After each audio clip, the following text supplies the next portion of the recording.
Good evening, and welcome to this week's London by Gaslight, a late Victorian age Vampire the Masquerade Chronicles set in 1892.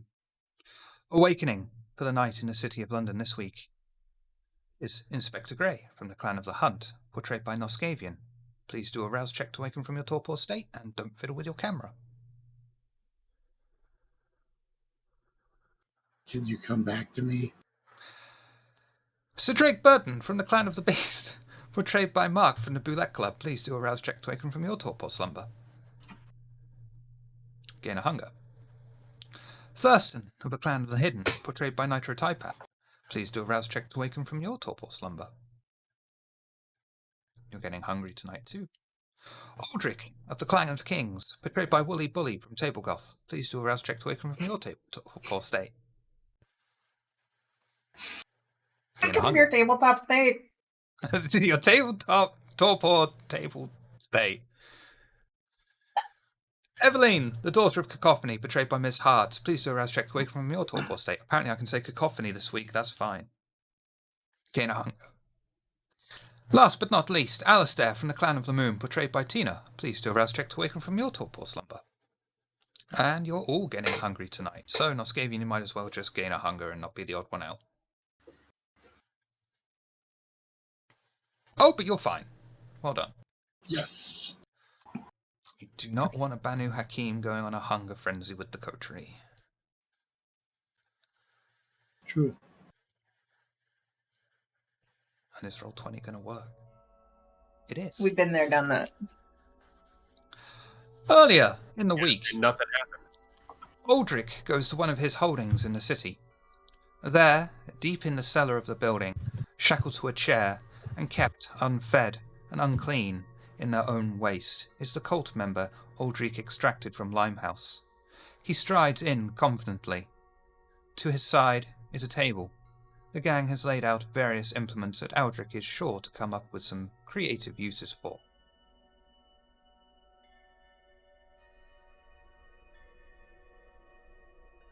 I don't need to be fancy for this. Right, so how have they been treating you so far? Need anything? You alright? Food, water, escape. What is this place? What's going on? Well, that's actually exactly what I wanted to ask you.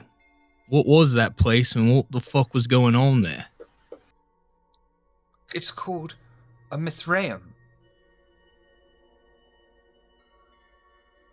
Right, but the bit with the werewolves, what was all that?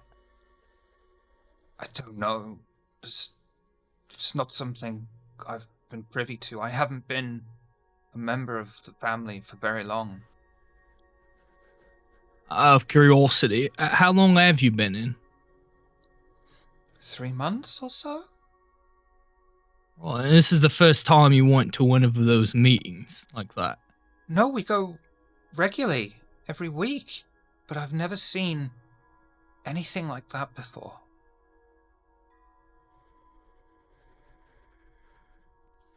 Well, what did you think would happen? You talk about waiting for your blessings or something of the sort. What exactly what were you envisioning that as? When a request is made of our patron, it's usually at some sort of price. The higher the ask, the higher the price. Like asking someone to turn off their mobile device before you start playing Vampire the Masquerade.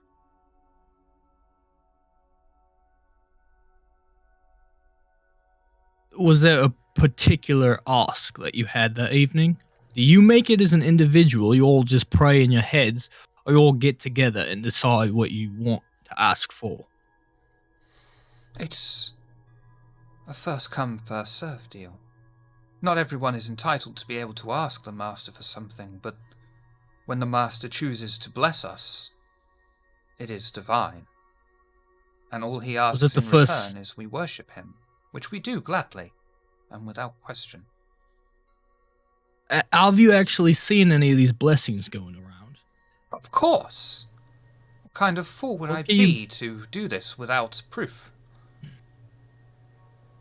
All right, that's good to know. What sort of proof are we talking? What specifics? What were these blessings? There was, within my time there, one of particular note. A man wished for riches beyond all kind of imagination. He gave the sacrifice, and the sacrifice was accepted. He did not have to give up a life for such material goods, just his devoted service. And it was then, just a few days later, his entire family were inexplicably killed, and he inherited the whole estate and money to go with it. He was pleased beyond belief.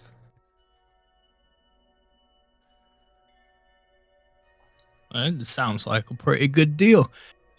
You know this individual personally?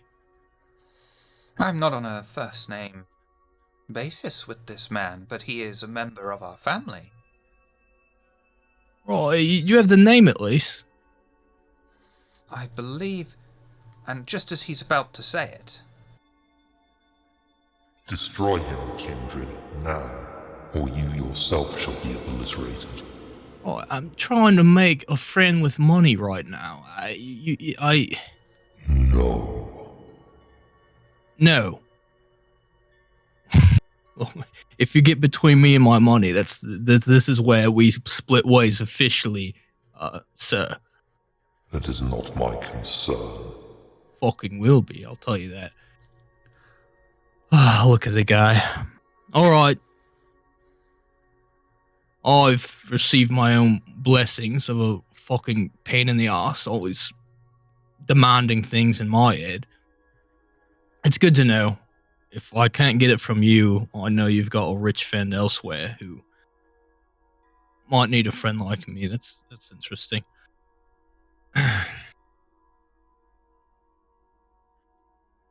I don't... Durston, just have a snack here. I don't feel like dealing with this, and I don't want to give him the satisfaction. I will sick the dog on him. the dog doesn't even hesitate as it leaps upon the restrained man, biting, clawing, and consuming his flesh raw as the man screams and writhes in pain. It doesn't take long until the dog consumes enough of the flesh for the man to die from shock and blood loss. Durston gets down from the corpse, sits obediently in front of you, and wags his tail. Satisfied?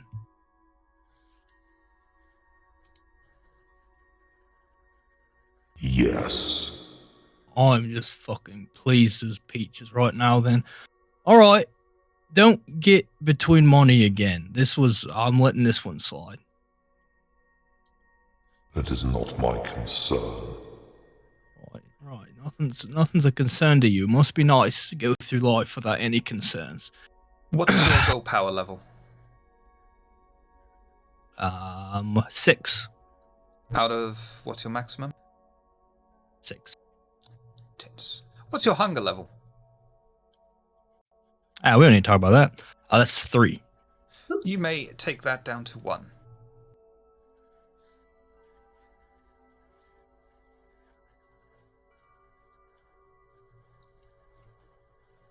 I knew I should have had this one ready, but I didn't.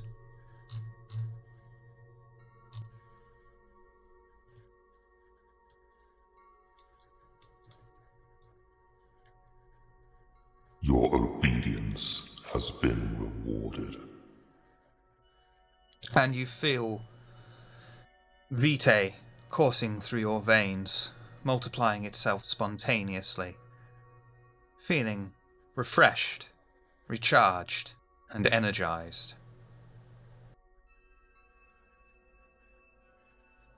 Alright, that's a neat trick. Alright, you're out of the doghouse for now. Come on, Durston. Durston. Fuck. Take my leave. Just as you're leaving, one of your loyal gang members approaches you. Boss, Boss, you know you had us looking for some theatre-like property. All right. No, I heard you looking for a theater property, not a theater-like property. A proper theater. This is literally life or death. Well, you're in luck then, boss, because we found 2. All right. Yeah, let's hear it then. Well, there's one over in the city proper, next to that club White's and Somerset House. Been abandoned a few years. Only a little place, mind you. And there's this other one. Oh yeah, well, hang on, boss. That ain't even the most exciting bit. There's this other one, lovely place, absolutely lovely, down the West End in Leicester Square. It's been empty a while, and it's been on the market a little while, but ain't never had any interest. Real weird, but lovely place it is. Both of them on the market, both real cheap. Apples and pears, how's your father?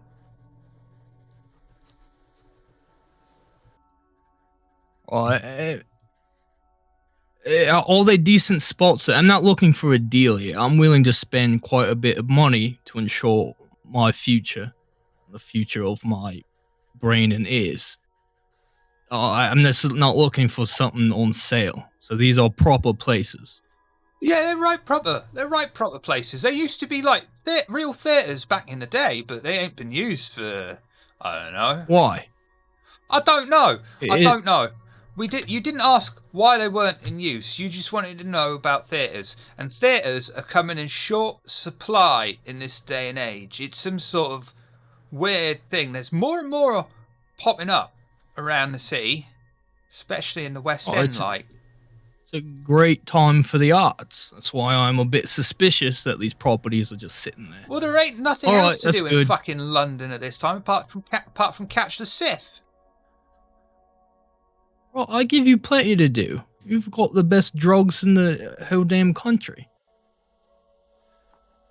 Yeah, they ain't everyone's cup of tea, you see, boss, because, sometimes we just want to crack some skulls in.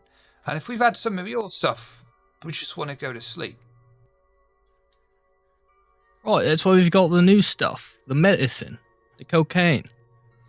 Yeah, that's for skull cracking. We don't trust that new age lark.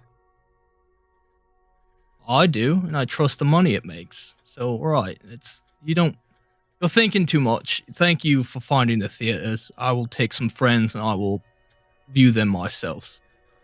All right then, boss. We'll see you later. Have a good night. Do you want us to clean up that? Right, no, sure, yeah. Chuck it in the Thames with the others. All right, take care. No. Then I'll take my leave. Also, during the course of the week, Inspector Grey has brought a sample of the blood he extracted from the strange illusion fairground they visited in the past to a member of the Tremere in the Marylebone Elysium. Sri Sansa inspects the blood slowly, swirling it around in a small glass tube. He brings it closely to his eye and holds it against the light shining from the ceiling. And I am not doing an Indian accent. What you have here is Fey blood, a potent form of vitae, spoken of only in legend and hushed whisper. Its effects on kindred vary, depending on a variety of factors. It is impossible to tell you exactly what effect it may have upon you.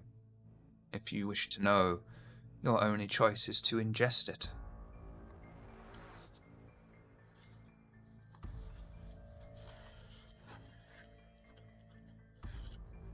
Oh, that's good to know. I wish I could remember more how we came about this blood. Sadly, the only recollection we have is that of one of our coterie members whose mind wasn't affected by this Fae for whatever reason. Would it be at all possible to use this blood and some sort of thaumatological way of tracking down that Fae? Or is that beyond our capabilities? It is not possible to track Fae in that way. The only use for this blood is for feeding. I would recommend haste upon feeding it. It seems it will lose its potency fairly soon, and we are unable to preserve this kind of vitae. Well, understood. Well, I suppose we will just have to be happy with having ourselves a fleeting yet rare vintage of Vitae for the next night or so. Would you care to ingest it now? I'd be most intrigued to see its effects upon you. Alas, if I were hungry, I would be tempted, but I'm not particularly parched at the moment. I'm quite well, thank you. I believe I'll hold on to it for when the hunger strikes. If you wish to be hungry, I can easily make it so, little Banu.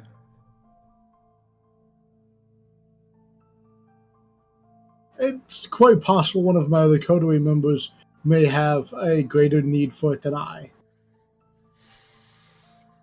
As you wish. Clearly the legend of Banu being made of sterner stuff was an exaggeration.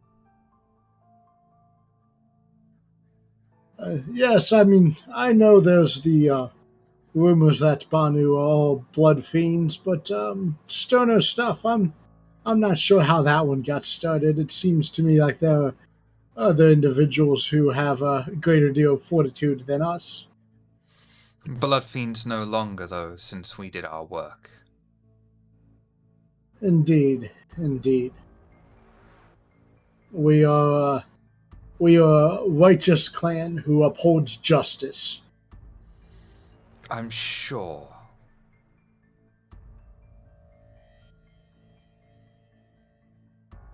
Well, I thank you greatly for your assistance.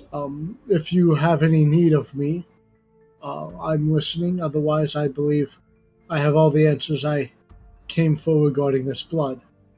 As you wish.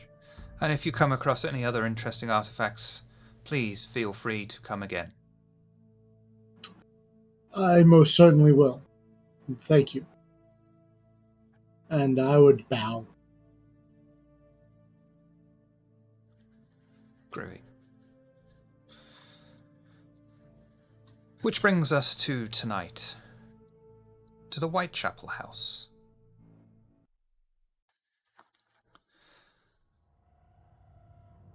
Inspector Grey and Alistair await the rest of their coterie outside the house in Whitechapel, having been instructed to not enter.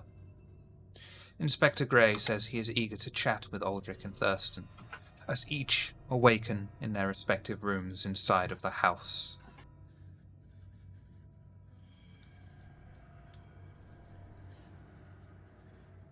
I pick up some rocks and throw it at the door of the house. Stupid house. You'll notice the rocks disappear as they cross the threshold of the property.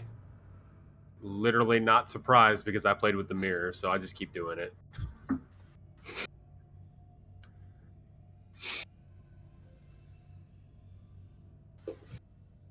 Of course, before I go outside, I have to practice my skills.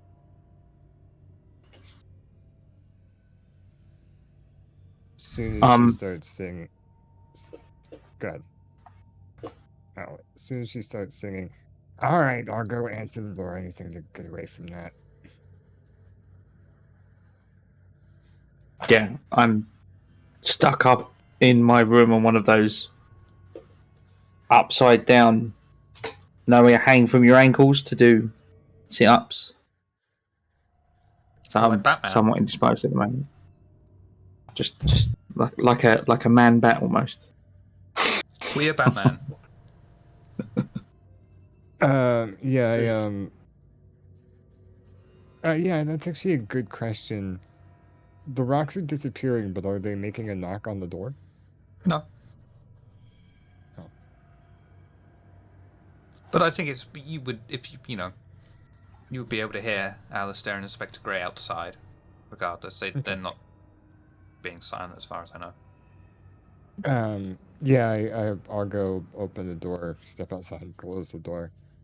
You know, to be honest, it wouldn't be that bad, but she does it every night. Oh, the singing? It's quite Yes, lovely, isn't it, Thurston? You don't like that? every night. It's like a loud, sharp noise that you wake up to that you just don't want to wake up to, you know? I take it, in your morning life, did you kill the morning songbirds? No, because I mean, they make different chirps and whatnot. She just likes doing her scales. Like I said, it's like, I don't know, it's like some kind of alarm that you wake up to that you just hate because you hear it every day.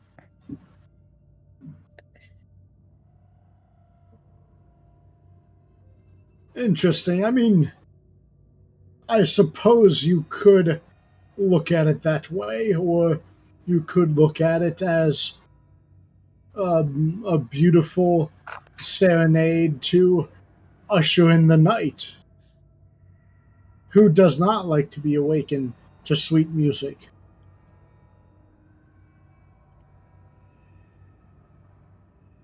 You know, Inspector, if you want to spend a few nights here at the Demon House, I'm all for it. I'd rather not, thank you very much. I've seen what kind of mess that house has gotten you lot into.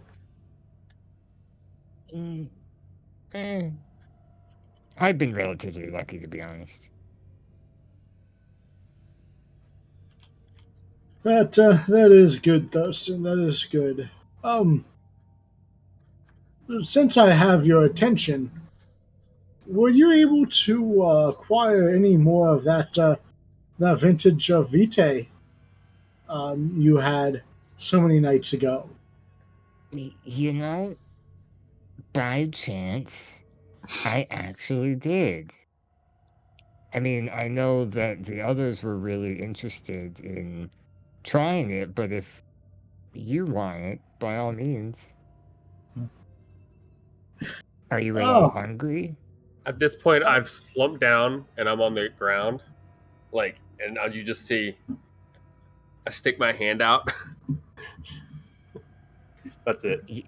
Yes. We talked about this. I look Yeah. over at the inspector. talked about what, good sir?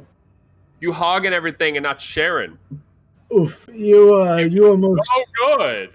you are most most correct. You know what? In fact, I have something I was going to give to Thurston, but you bring up a good point. Here, Alistair, I want you to have this. And Gray would take out the small vial of blood.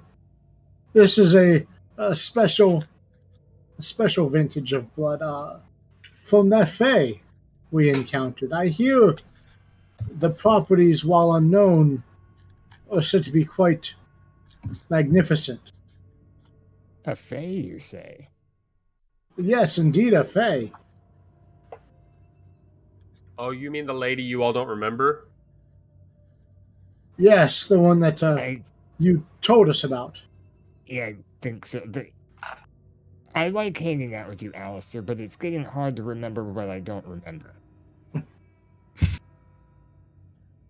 Wait, why? You shouldn't even remember that you don't remember. I cast cloud memory. I'm thirsty. Show me cloud memory. Right. Soon I'm going to have that one memorized. Yeah. This point, can I be, not before this happens, but after this happens, walk out as well? To me, I could see Absolutely. from my window this gathering and getting nervous that they've been talking this long because nothing good could be happening. That's true. Alistair, charisma, dominate. Thurston, wits, resolve. Why did my sheet reset on everything? You. No, that's the wrong one. Oh wow. It would have been the same one otherwise. Ouch. Good. Haha!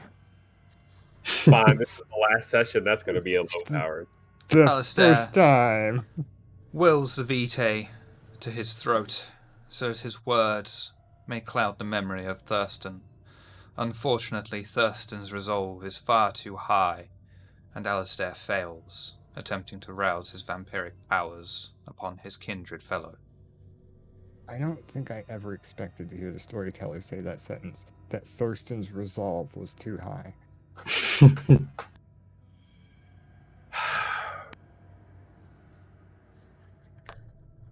Maybe we could make a sort of cocktail or mixed drink.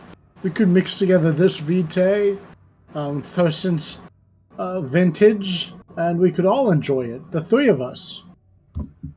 That's a lovely sentiment, but don't you think that that would just muddy the different flavors? At Yeah, that you point, can- I'll take this, and you two can share that. at that point, Sir Drake would open the door. Oh, did somebody say drink? Are we drinking? I hide the vial in my pocket. I'm just sitting there holding the vial And I that roll I sleight of hand. Yes, Thurston said he acquired that vintage of vitae, the one that was quite flavorful, and he said we should all enjoy a glass together. I said I got another bottle because you asked if I did. We are back to Never this, offered. Inspector. Thought we agreed we would share the vintage in celebration of our next triumph. You're right. Then I'll just You're right. yeah. We then will I'll wait just for the next keep trial. this. I'll just keep this on my person then, and I'll put it back in my pocket.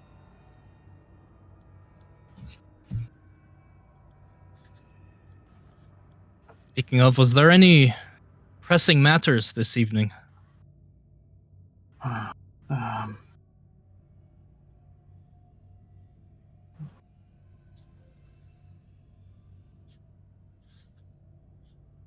At this point, I walk out of the house fashion. Nice of you to join us. Bow. I was just asking if there was anything pressing to do. Because if not, I have gotten a lead on a couple of theaters. Perhaps our coterie can Ooh. renovate. Definitely should go see the theaters. Well, while we await our arduous task that lies in store for us at the tower, I can't think of anything else, so... Theatres it is, I suppose. You were given how many locations? Just two. Okay. Of course, no one needs to attend if they have other things to do. I do not want to waste anyone's time, but everyone is, of course, invited as well. Oh, I could get out. I'd quite like to go look at some theaters. That sounds quite nice. Very well. Let's get in the carriage. Miss Evelyn, would you be interested in looking at one,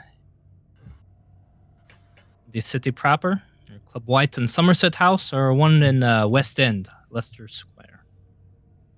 We will look at both, but which do you want to look at first? Which one's the nicer part of town? Out of character. Be the West Square. End. Definitely. It's the yellow one on the The Monopoly West board. End, of course.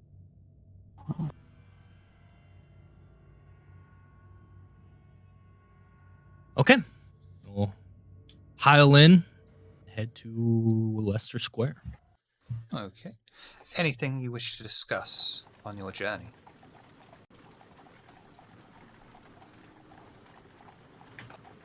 Very well.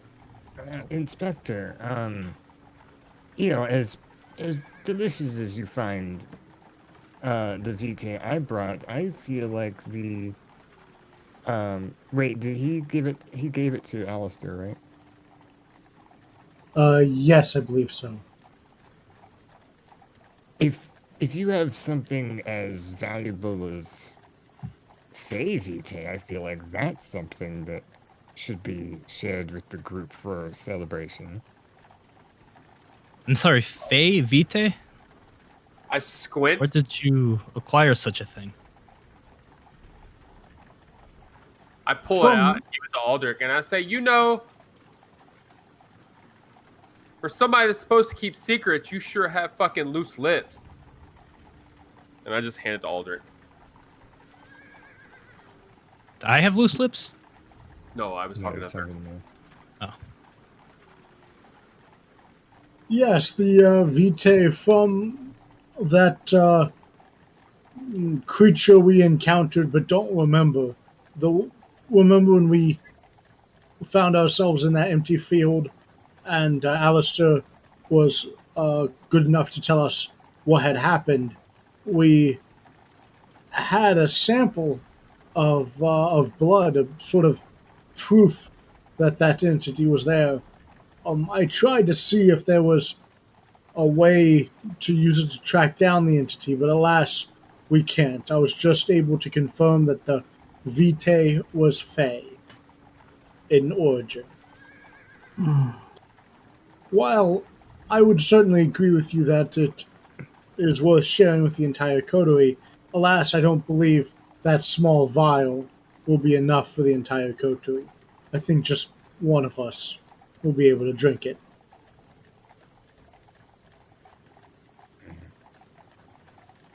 Well, I recall correctly, Alistair is the only one who kept his wits about him for that entire ordeal. See no reason why he should not have it. It's true. I take it back. I say thank you to Aldrich, and I just turn and give Thurston an evil look.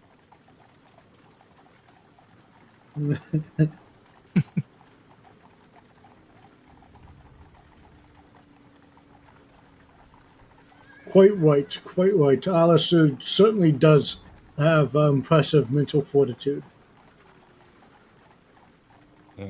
Comes and goes.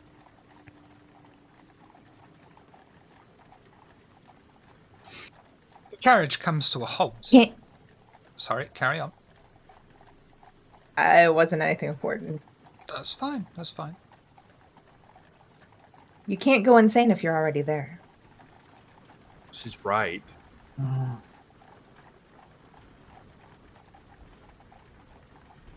The carriage comes to a halt, and the coterie can hear the horses seem agitated. The carriage driver bangs on the side of the carriage and calls to the coterie. It's a bit of a problem out here, sirs and lady. Might want to come out and see this. It's a good Is thing it a we're in fog? the quiet part. No, it's just a good thing we're in the quiet part of the city and all that, though.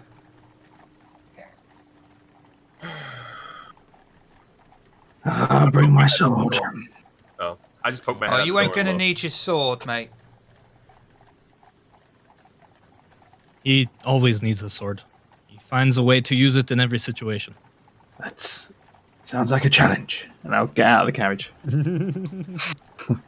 Step out as well. I'll peek through the curtain. I just look through a door. I'll get out. The carriage door slams behind them and echoes through the cold London night. The street is empty, and only the howl of the wind can be heard. Laying in the middle of the street is the body of a man. That's it. Damn it! Still can't talk to dead people. What does this body look like? What's the dress of them? Is it someone of looks important, or one of them poors who keeps dying in the street? Looks back at Cedric. Did you do this?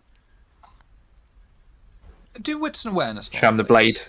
No blood on it.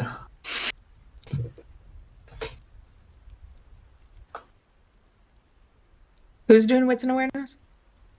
Aldrich, but anyone else can if they want. The master at it. Master. I think I'll take a look at it too. Wits and awareness. Yes, please. You might wanna. Can I see it from the window? Yeah.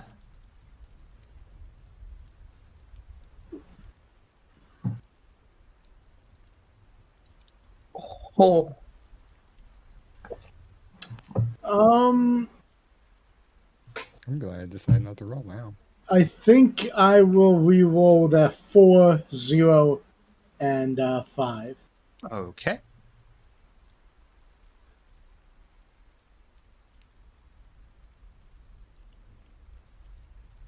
Okay. Yep, that's fine. You've been spared.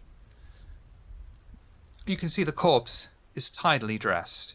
He wouldn't look out of place walking among the people of the West End. However, the body is desiccated. Flesh clings to the bones and has browned. If it weren't for the clothes, you have estimated his death at months ago. The chest in particular seems caved in. You recognize this as the victim of diablerie. Aldrich, it would seem that this, based on his clothing, he certainly belongs in this part of town. Certainly. His age, if I didn't know better by the condition of the clothing, I would think this body was quite long dead, but given it's fairly recent, I would come to the conclusion that this was a diabloized kindred.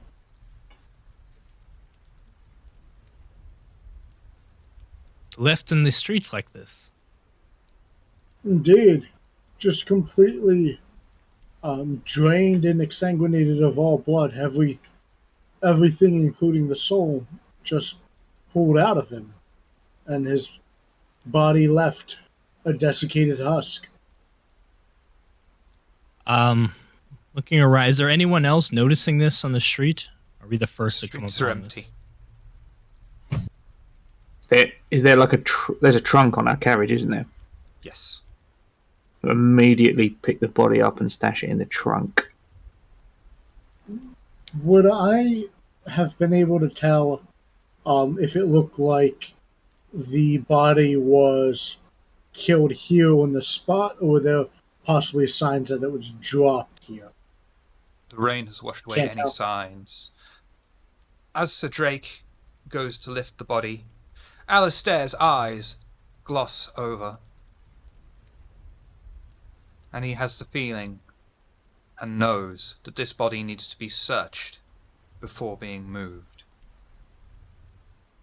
Don't touch it! Yes. Have you searched it yet? And I'll search it. You can do wits and awareness, or you can do intelligence and investigation. Definitely intelligence investigation.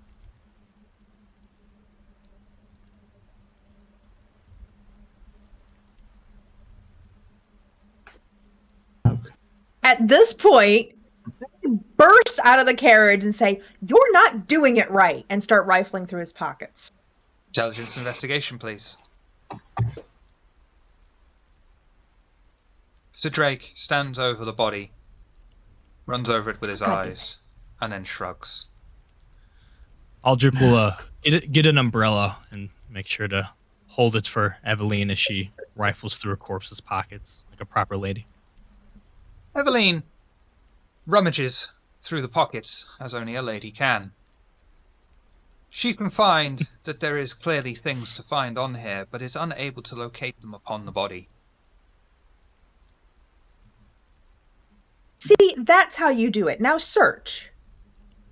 I open the carriage and I go over. Okay, don't yell at me if I do it wrong, though. I search the body. You can do intelligence investigation or wits and awareness.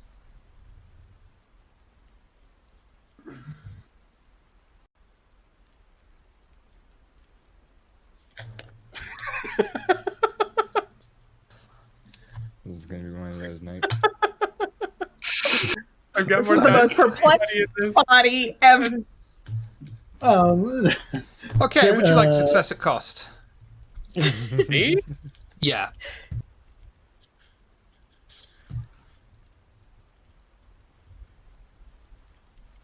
Just let the inspector Yeah. do it. Fucking- I'll take it. Thank God. Do you want me to take a try at it? Hang on. Okay. Because yes. But first, Why'd you make this so hard, Trevor? At least the dice are only kind of fucking us over. You put weight on Alistair dice. searches over the corpse. He manages to find an empty, small vial deep in one of the pockets with an engraved cross upon the front. As he does so, his extrasensory gifts run wild. Alistair experiences what might be truths or portents, but what others call figments of the imagination dredged up by hunger. While still functional, his mind and perceptions are skewed. He receives a 2 dice penalty to all rolls involving dexterity, manipulation, composure, and wits, as well as on rolls to resist terror frenzy for the remainder of the scene. You are suffering from your clan compulsion. I'm sorry. It was a what with a cross on it? Vial, A empty small vial. Vial. I mean, Find it, just hold it so up. it would be immediately obvious to everyone who looks upon it that it is used to store liquid. Hold on, real quick. Okay, I'm fine. I hold it up and hold it in the light. Stare at it, and then I go to hand it to Eveline, but as soon as she reaches for it, I snatch it back and I say, "Be careful." And then I hand it to you. And then scurry back to the carriage, close the door, and then look out the window. Does it look the same as the fairy blood vial? Nope. Does anybody have a flaw for holy water? No. Guessing Alistair does. No. That's what I was looking for. I know I have a flaw for this stuff, but yeah, not holy water. I shrug, open the cork, and sniff it.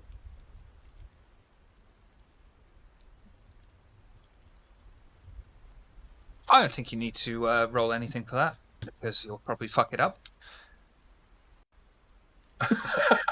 She might get the It's not beast, my though. fault. It's the dice's fault. Bad workman and all that. You will immediately recognize that there is a coppery scent to it. It brings back memories, and you think to yourself, this is water. There was once water in this jar, this vial. Water, of course, famous for having a smell. Doesn't Victorian London? I mean, Could have been stagnant water. Yeah, Victorian London. Victorian London, probably great big flakes in it. But carry on. What do you mean Victorian London? That's present day fucking London. My point stands then, yeah. Sure.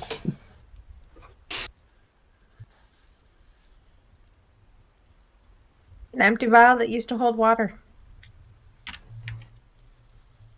You just hear out of nowhere, Alistair back at the car. Drake, watch out! What? Never mind, I thought the body moved. You're fine. Well, let us get this and the Have it body in into the the case. trunk. Now I'll carry Alistair's the body over eyes to the gloss trunk. over once more.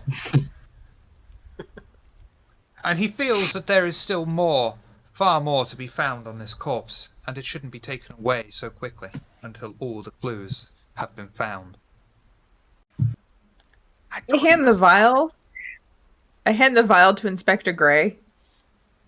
Here, evidence. Oh yes, indeed. So I'll take the vial and I'll put it in my pocket, like I'm sure I have a pocket somewhere in my vest. Thirsty.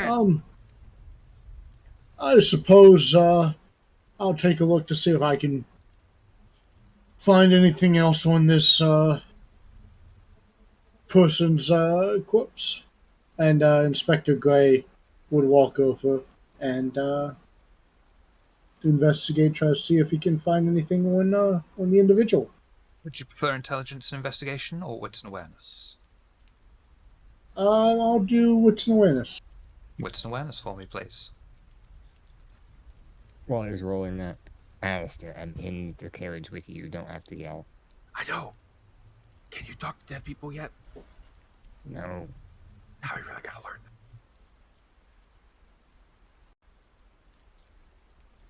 that. Finally. Inspector Gray rummages through the pockets, and he finds a fairly small silver cross and a burned remnant of a business card with the name Purcell just barely legible upon it. I take it up and show it to the group. Interesting, a silver cross and a partially burned business card. Purcell, this is most interesting. Perhaps either our victim, I believe our victim was a man of faith, perhaps. It would explain the crosses.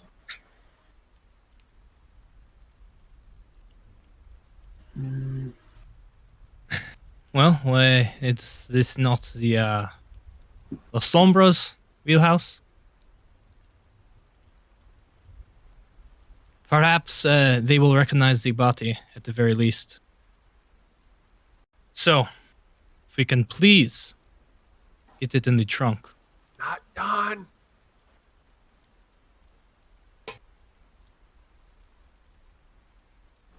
Very well. I suppose we can talk to our Lasombra contact regarding this. Perhaps he knows this Parcell individual. If not, I think it would be apt for us to try to track him down ourselves. There's dead. I think you should go look. It's raining. And I'll get even more wet than I already am. It'll wash some of the dirt off. Whatever, I'll go out and... I was informed that you guys are having trouble, searching this body.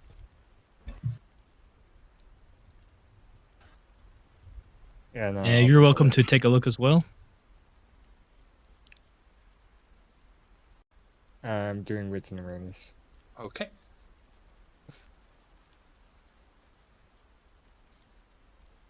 Yeah!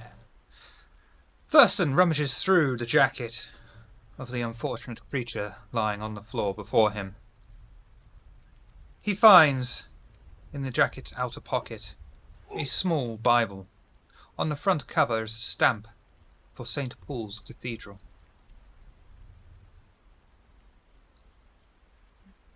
Alistair, am I done yet? What'd you find? I would have held it up and showed it to everybody. Yeah, we're done. Do we gotta bring the Maybe body, not though? so somber then. It's interesting that a kindred would be associated with that place, as it's been confirmed that there are those there who wish to eliminate our kind.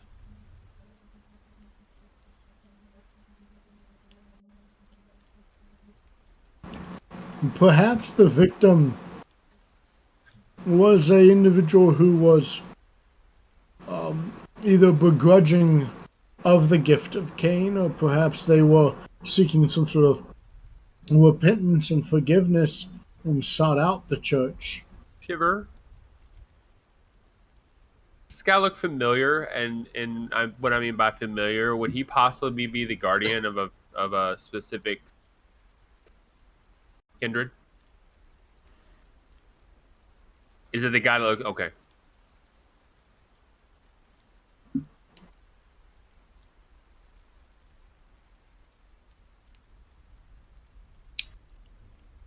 Turning somebody requires permission, yes? Embracing somebody. From what I understand, yes.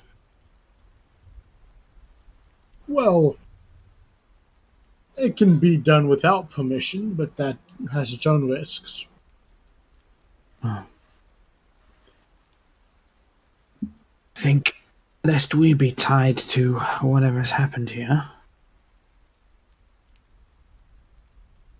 Being as honest with our camera contacts is probably in our best interest at the moment.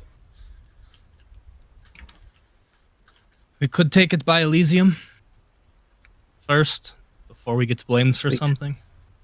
Speak to Doc.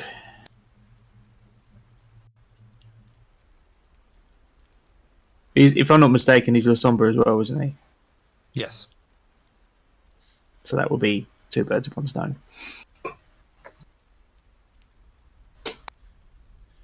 Theater. And no, this is quite selfish of this individual to ruin our evening like this. Let us hope it is nothing, Exactly. and we still have time to take our tours. And if we don't attend to this immediately, it could bite us. I agree.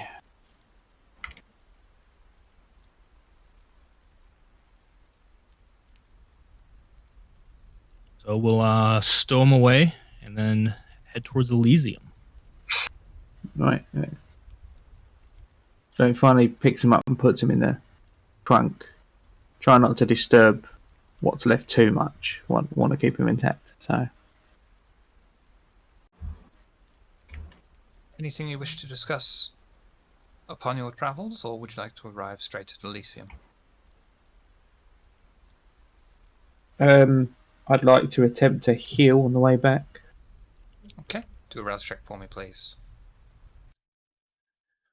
Gain a hunger. Yeah.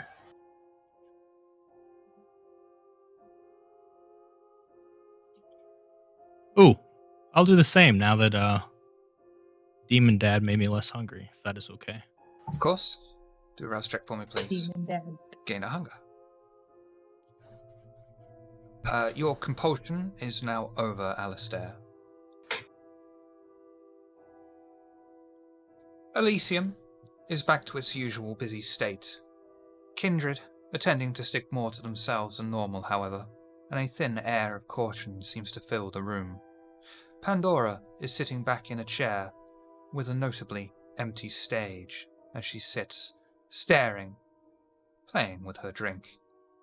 Dirk is sat by himself on one of the tables near the edge, surrounded by shadows.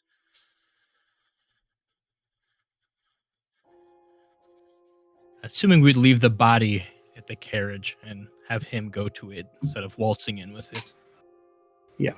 We'll make a beeline towards him. Good evening. We, about our business, discovered a body we believe was the victim of diablerie. We found some religious paraphernalia on the kindred. Perhaps you would know of him or his connections. Perhaps. What religious items did you find on this body? Christian things, a Bible, connected to St. Paul's Cathedral. Then he will be Church of England. That is not within our purview. I assume you have some vague knowledge on all kindred who are infiltrating different institutions such as this. If not, is there someone else I should have inspect the body? I do not believe that any kindred is foolish enough to even step foot in St. Paul's Cathedral. The fact that you have found such an item upon a kindred means that he would not have been carrying it with him at the time. Your conclusions? Somebody's leaving a message. You're a sharp one. Perhaps you might one But it can't be the... Perhaps one night you might be the world's greatest detective. But it can't be the church, because obviously it was one of us. Unless, of course... As in one of our kind. Unless, of course, the church are making use of our kind.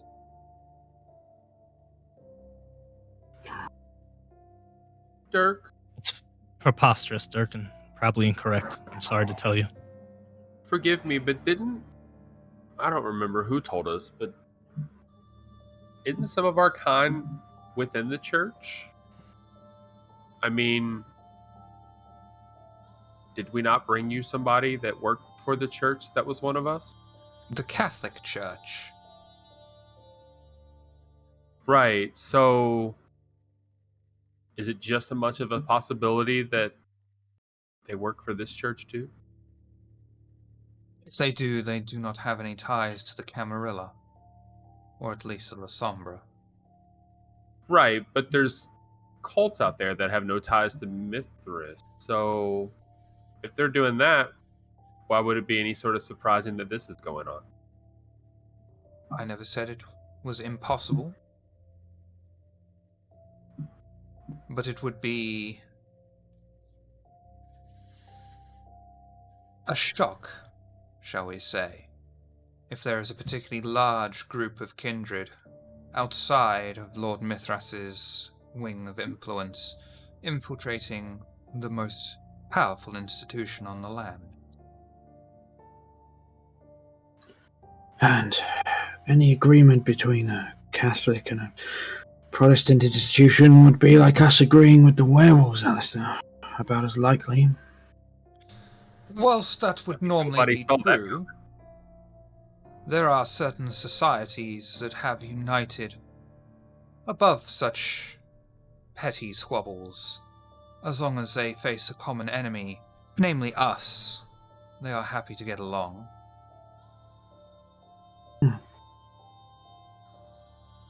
Perhaps we could learn a thing or two. Perhaps, but then, unlike them, we have managed to keep our existence a secret for thousands of years. And I'm sure you're all familiar with the tales of the Inquisition. Yeah, they're really good stories with some tea. Ah, the Clan of the Moon is familiar with the Inquisition. I was not expecting that. Me too.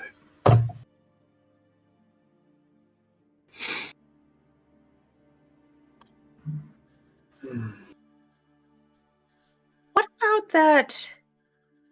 Was it a gangrel that was trying to shake up the hierarchy of the Camarilla? Is this something that they might do? The Bruja? Oh, Bruja. The Bruja, so close to brutes in their name. They have grand dreams, but that is all they are, dreams.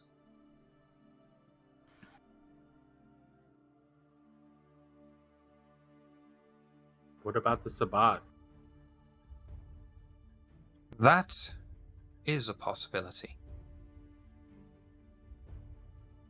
Although it is rare for them to make use of mortals. They could be learning. The Sabbat don't learn. They're feral animals, compared to us, with our sophistication and charm. Fucking love the Sabbat, just so you all know. Oh, we must be careful, Dirk. You know what pride comes before, after all. Do we know that this thing was diablerized? Is that shared with us? The way That was the obvious. corpse, the way the corpse looked. Yeah. Yeah. Is there anything we need to be worried about as far as who did this? And is there any way to find out who it was? Yes. The Camarilla one? are already looking into it. They have formed a coterie just to investigate the Amaranth. You're in it. Okay, but then there's that second part of that question. Which is... How do we find it? That's your task. If we knew the answer to that, what would we need you for? We really got to find some special things that let us see things. So will you at least look at the corpse and tell us if you know who he is? If not, we have nothing to go off of. Unless you want us to knock at the door of the cathedral and ask. Take me to this corpse, and I shall attempt to identify it. This way. We will show him the corpse. Shiver, I want to break off here. You can come to this later, but what I want to do is sneak up behind Pandora and put my hand over her eyes from the back. Okay, you're gonna fall off. I guess. All right. Yeah.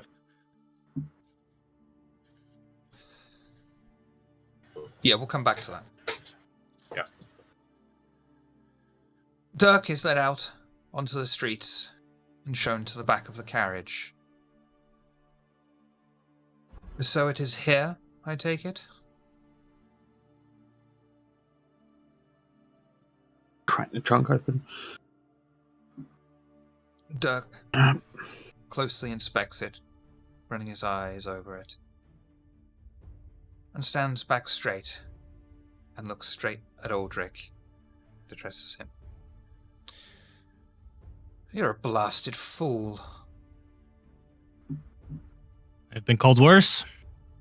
You know this isn't even a kindred body, don't you? No, I was told it was a victim of diablerie, which can only happen to a kindred. It has been made to look like a kindred's body, but it lacks one clear identifier.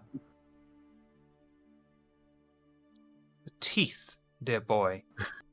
Did no one even think to inspect the corpse's teeth to identify if it even is kindred?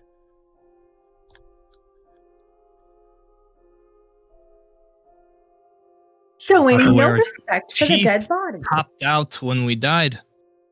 Because humans shit themselves and vampires pop their fangs. It's good to know. When a kindred dies, the illusion that they have fails. The fangs become pointed. Some think it is a self-defense mechanism, for if we are in torpor and a finger or animal were to accidentally prick themselves upon our sharp teeth, it might be enough to awaken us. This corpse All the more has reason. no fangs. All the more reason I don't go poking around dead people's mouths. Just obscene. Well, I apologize for wasting your time then, Dirk. You've learned something new. However, you say you found this body tonight? Oui. It seems that you have personally gained Hunter's attention. You can interpret this as either them calling you out, or perhaps some kind of trap. Delightful. So what you're telling me is that somebody got me an early Christmas present. Or a late one, depending on your viewpoint. Consider me fucking ecstatic.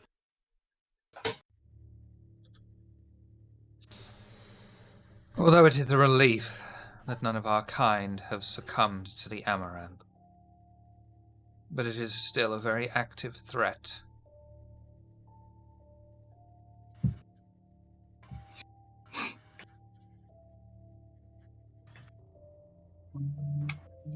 Well,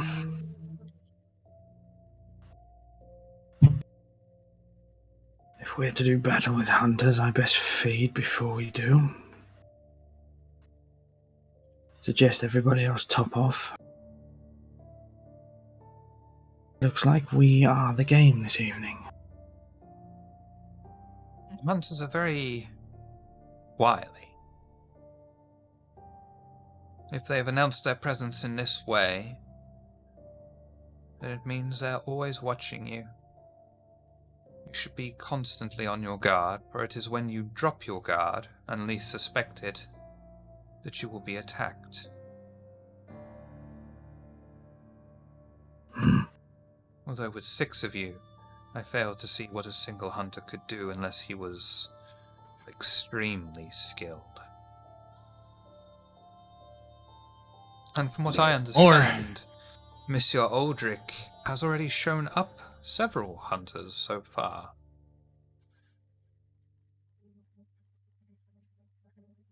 Yes, if they were to strike again, I imagine it would not be all of us at once. It would most likely go for the weaker links. I will say try not to look at Thurston. Oh, Dirk isn't even going to make a secret of that. He looks straight at Thurston.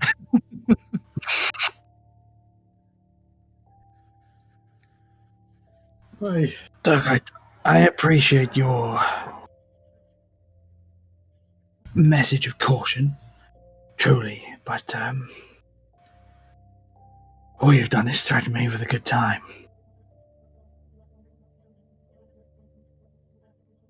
I hope your skill matches your pomposity.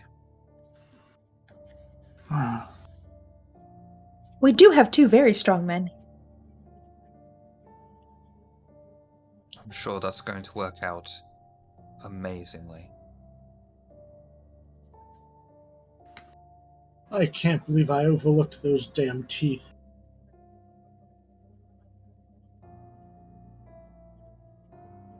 And not to beat yourself up, Inspector. I believe almost every single person looked at that.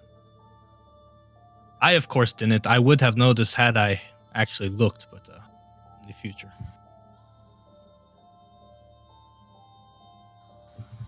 Well, Dirk, we have very important safety matters to discuss.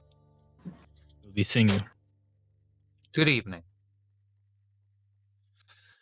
I'm sure your lunatic will be out soon.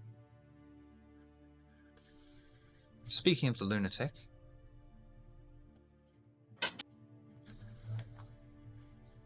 and you're approaching Pandora from behind. I'd like, while this is going on, to go back and to go retrieve him. Okay.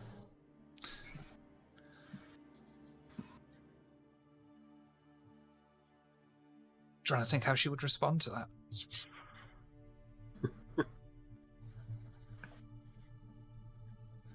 If you aren't someone I know, prepare to have your hands cut off. I take my hands off and shake them. Oh, God. Thank God you know me. Then go around and sit next to her. Oh, good evening, sir. Pleasure to see you this night.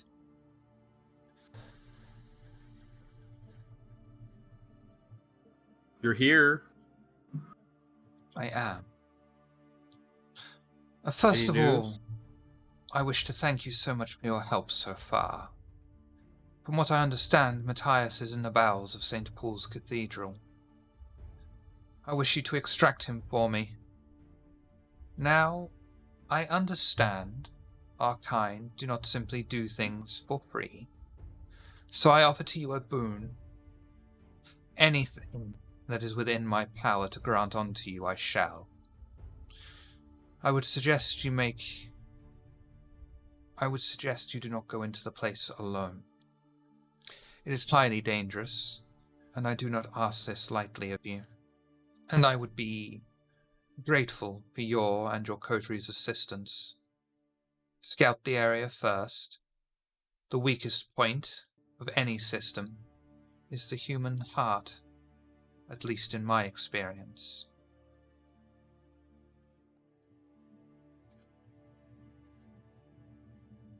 Is he in trouble? Perhaps. Perhaps we are all in trouble. Well, I mean, yeah, you should see the things we've seen. Oh, man. Did you know there's werewolves in the city? I was unaware of lupine in this city. That is Stay here. troubling, but thrilling too. Yeah, it's wild. Okay, well, we'll see what we can do. That's not a lot of info to go on why he's there. He could be some real powerful,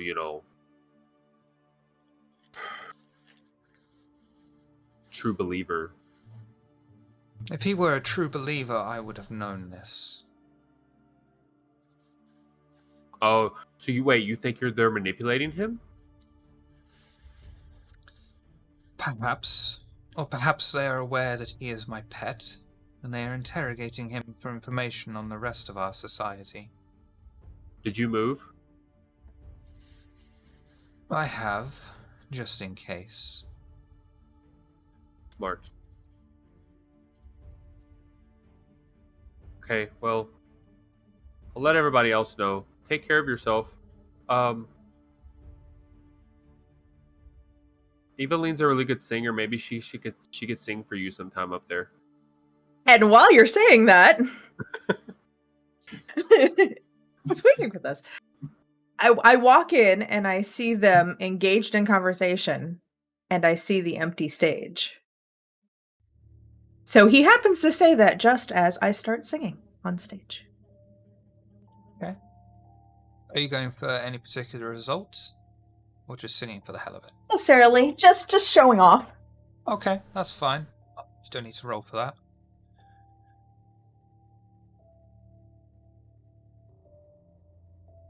There it goes.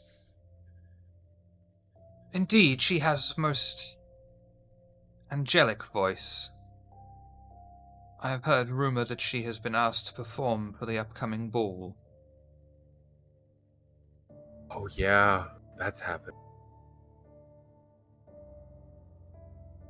There is no pressure on her at all, but should she fail to please the Cleopatras, I'm sure it would mean certain death.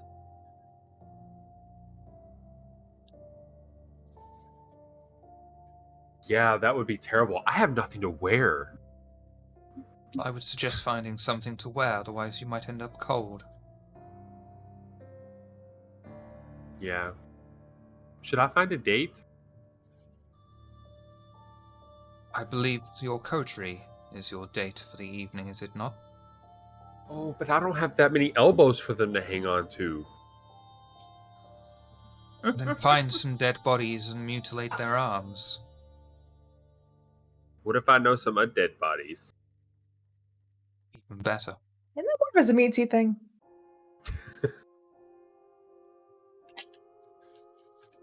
Okay, well, if we don't die doing this, we'll be back with, hopefully Matthias. I can't wait. Send me a telegram to this address. If and when you find Matthias. It's best not to bring him here, just in case. Where should we take him? Oh, I know where. One of many places. Figure it out. I'll talk to Aldrich. And she will give you a small piece Take of him paper to the with an address written on spa. it. Yeah. Good evening to you. Stand up and bow. She'll raise a glass and tilt it to you. I leave. Without waiting for Eveline.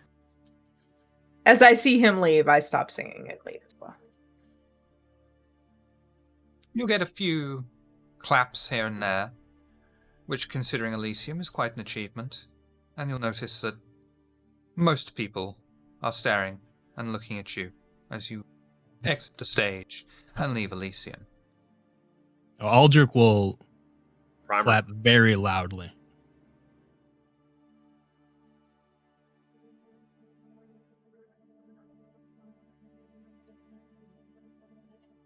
Are you heading out to the carriage? Yeah. And is there anything you wish to discuss on your journey? Yes. Okay. So we have this thing that we're being asked to do by Pandora that doesn't sound like it's too safe. This interrupt all our of our- theater tour? I don't think it has to be done tonight, but I don't really know why. Well, here, let me start from the beginning. So she thinks Matthias is being held in the basement of the St. Paul's Cathedral against his will. Maybe not, but she feels like if he was any person with real true faith, that she would have known by now. Can't go in there. Why not? Last time I spoke to them specifically about dealing with those in St. Paul's Cathedral, I was strictly told not to.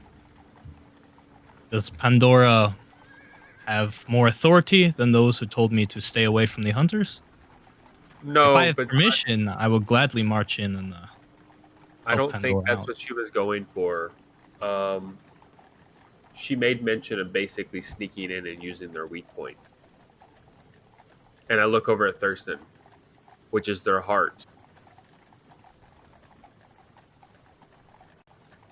They want to help the needy, the homeless. Help them do what? So, they want to help Thurston? Even I'm not that stupid. It's not homeless. He has room right next to mine. Yes, I have quite a beautiful room. Thank you very much. It's a very beautiful Oh, place. right. I'm terribly sorry, Thurston. I just know we both bet so much on that fight the other week or 2 weeks ago. I know it's certainly put a dent into my savings. Oh, well, I mean, to be fair, I don't really pay much in rent or anything like that. Using money, that is. But furthermore, I think what... I'm talking about my soul with the demon chip. He pays with his soul. Furthermore, I think I'm understanding what you're proposing, Alistair. I would be quite convincing as a homeless person. Yeah, that and, I mean, out of everybody here, you and I can still eat food. So when it comes to trying to convince that we're human, we're the best at it. It's risky. Other than this, I point at my face. I look at Sir Drake. Thanks for stating the obvious, and thanks for your approval. Evelyn may be able to help as well. After all, it is quite common for ladies of her level in society to take up charity work with their free time and resources. Perhaps she can bring in Thurston as her latest someone who needs help and go to the church for aid. There might not be a reason for any subterfuge at all. This hunter that's supposedly after us would belong to the same group, no? It stands to reason, yes. As loath as I am to suggest not fighting him to the death, we could capture him and make a trade.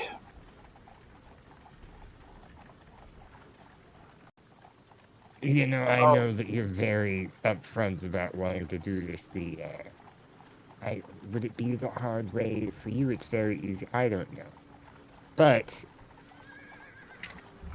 to play it safe, I feel a lot more easy going with the whole subterfuge route. After all, you and Aldrich are good at playing the bad cop. What was it you called it? Bad cop? The bad inspector. That's bad inspector, right. But I feel like most of our Would it be bad subsets, Bobby? Bad Bobby. I feel like our average subterfuge is a lot higher than our average muscle. But if somebody's tracking us specifically that knows what we are, it may foil any attempt. That's fair. Why not do both? Perhaps some of us can lure out the hunter, while others try to make their way inside. We will have two options going at once. And if one does not work out, we can use the other. In best case scenario, the subterfuge works and we kill a hunter. I'll see if I can draw him out. With one stone. I'll see if I can draw him. We're gonna get something for this. I remembered what you said. Actually, she just offered it, but yeah. A boon. I don't know what Pandora can give us, but she said if it's within her capabilities, she'll do it, whatever it is. Okay. The ball coming up, that might be useful. A good point.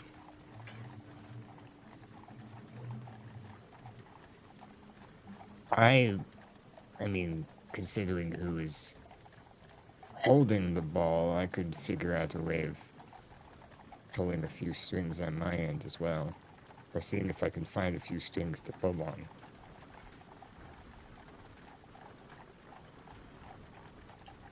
I mean, that is what a event like that is for in our world, is it not? Yeah. So, is this something we want to do tonight then? Or do we want to continue our tour and do this the following evening? I'll leave it up to the rest of you. Continuing on with anything else would be inviting an open attack. Yes, but I feel like doing a mission like this, with as many complications it may have, and not taking time to plan it, I don't think we could plan for something that complex in just one night. Yeah, I agree. Aldrich, is there a way for us to get blueprints of that building? Obviously, none of us have been in there. I don't even know how to get down to the basement. That would certainly be helpful. I don't know. If I mean, I can throw some money around and see if there's anyone in the right locations to be bribed to giving us blueprints.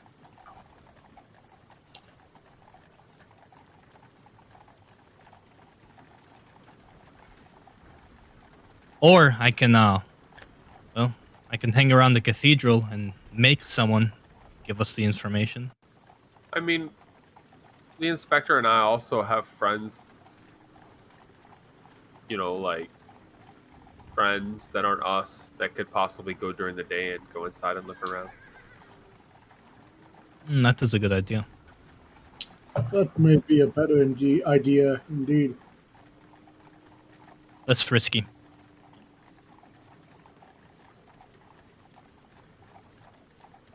I look over to Eileen.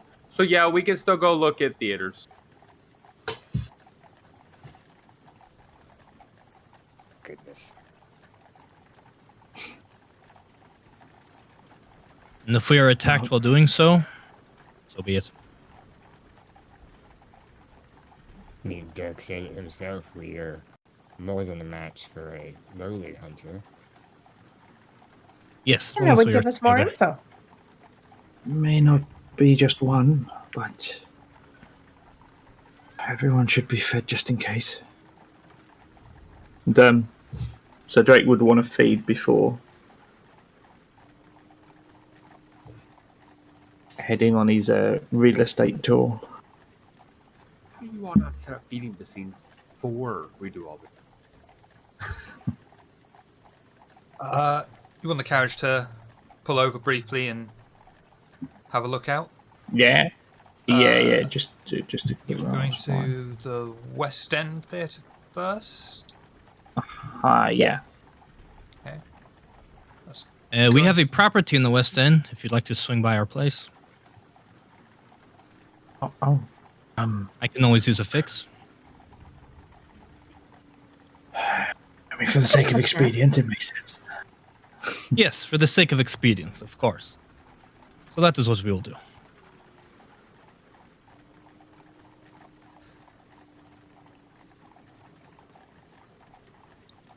The carriage makes a diversion towards one of Aldrich's properties in the West End. It pulls up outside. Who would like to head in with Aldrich and Sir Drake?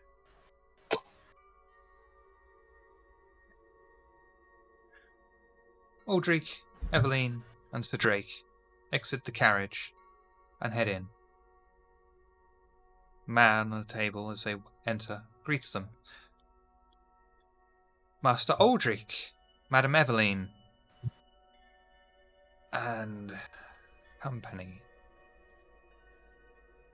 It's an honored guest. Sorry to pop He in says, like this. "Sir." We are in a hurry. The usual for myself and the good madam. I would like to talk to one of our guards, though. Of course. Send him in as well. Of course, sir. And as always, your lounge is ready to receive you. Perfect.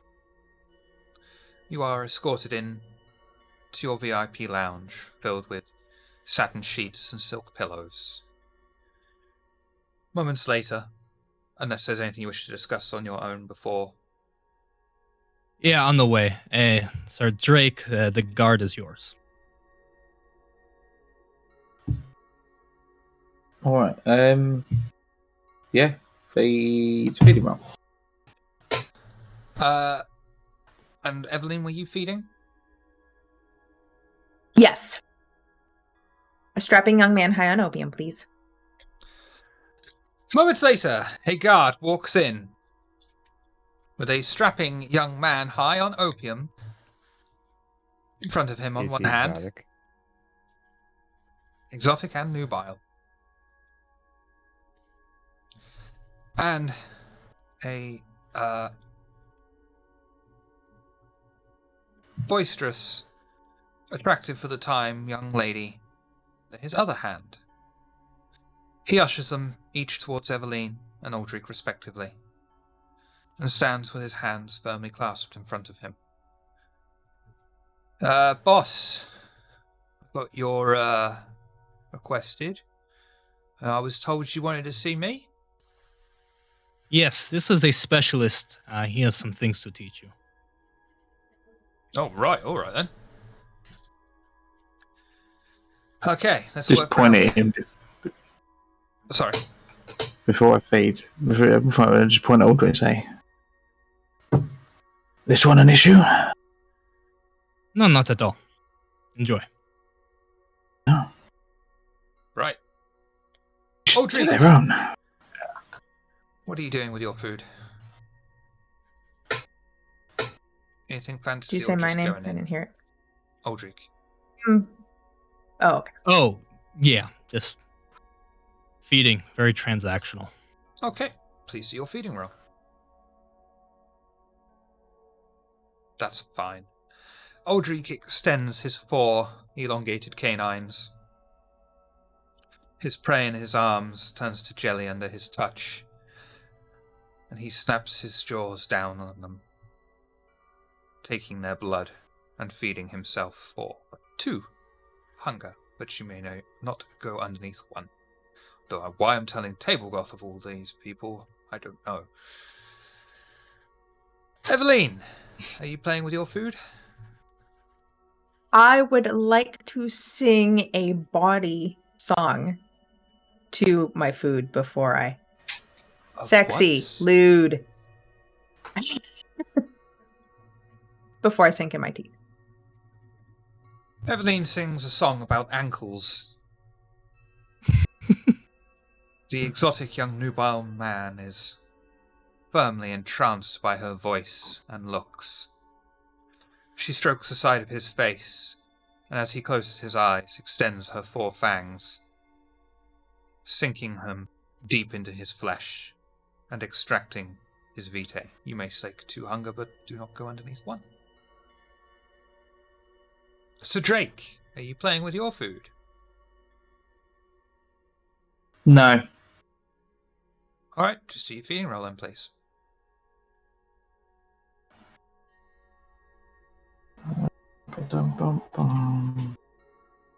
Wonderful.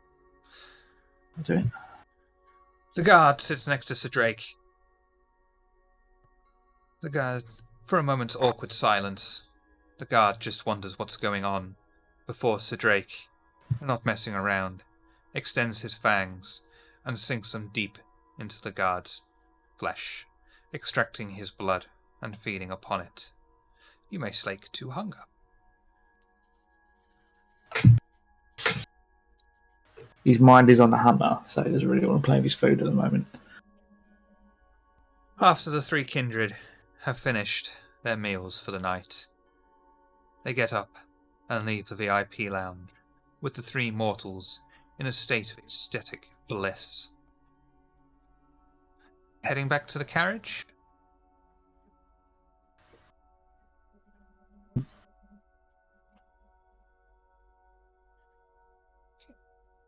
And is there anything you wish to discuss with the coterie on your short journey to the theatre?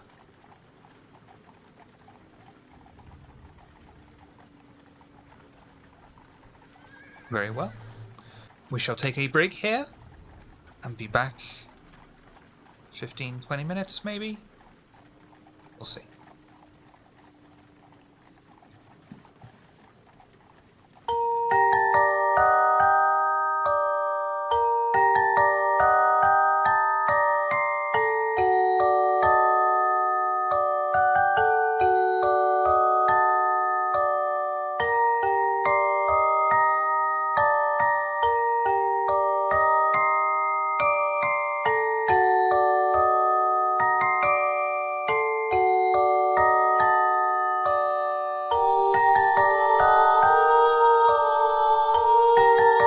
Damp and rot in patches on the outside of the red brick walls.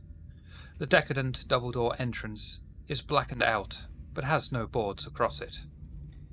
Probably to not ruin the aesthetic of the street, and not expecting anyone to be foolhardy enough to attempt to break into the theatre from the street. An alley runs down its side. Just noticed that's theatre where you in 20. It's this one. Oh, okay. I was like, that is not as nice as what you were describing.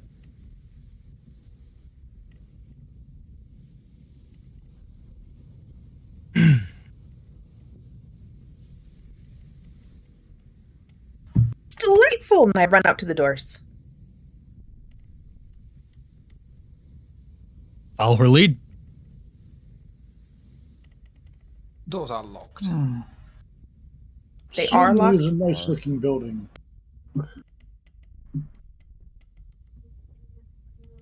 Alistair, I think you're better at this, to be honest. I try to peek in one of the windows.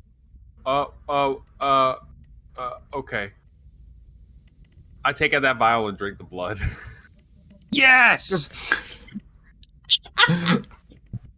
Not quite what I meant, but okay. Like, Then like the hunter strike.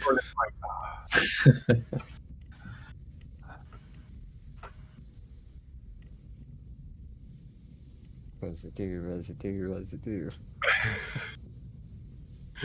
I have rolled the D10 of fate.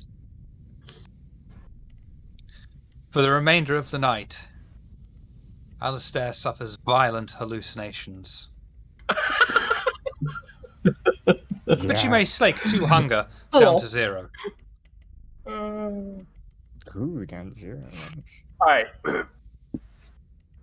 I just suffer hallucinations, though. I don't have to be scared of them or anything. Okay. No, they're just violent hallucinations. Violent as in like they're trying to hurt me? Or violent as in like very vivid? Yes. Oh, dude. Okay. Alright, well, at least I'm down to The 1. door is out to get you. So yeah, I go up and try to unlock the door, but at first I step back and scream.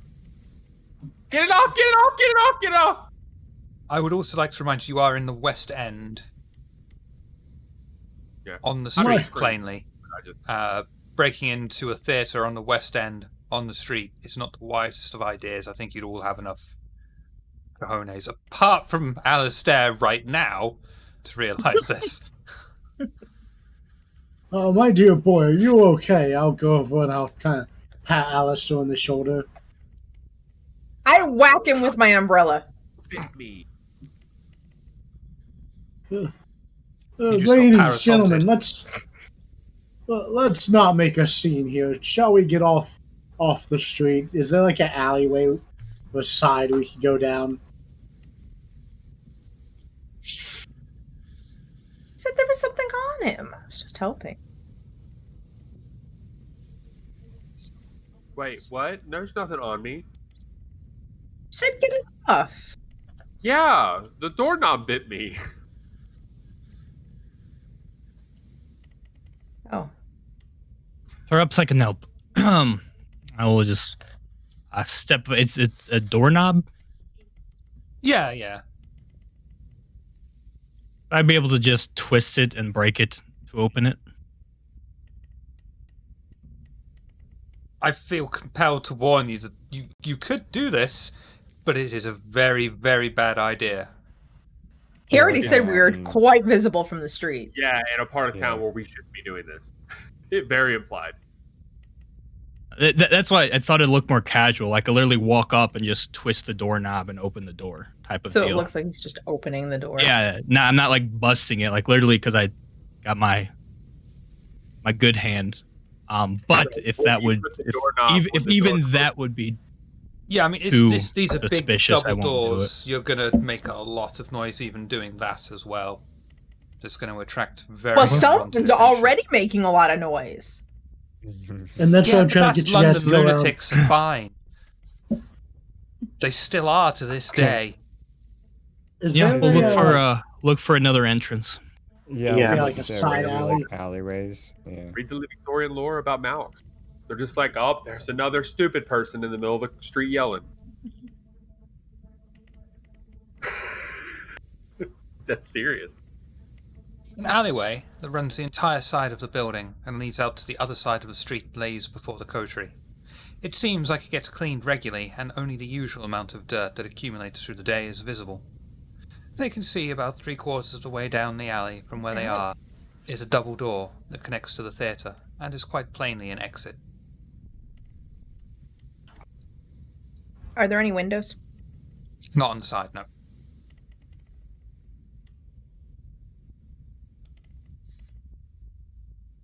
I go up and open the door. Or try to. Door is locked. Well, let me see if I can try my hand at this now that we're away from prying eyes and off the street. I'll go up and I'll see if I can pick the lock. Dexterity and larceny, not stealth.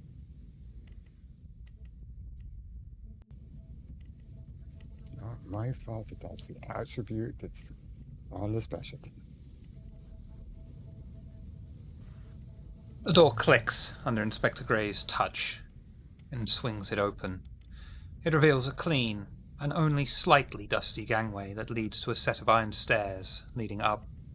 The walls are painted white, and despite the cobwebs and light dusting, show only slight signs of age. A few small holes appear on the wall as if bored in by a nail and once held a portrait that has long since disappeared.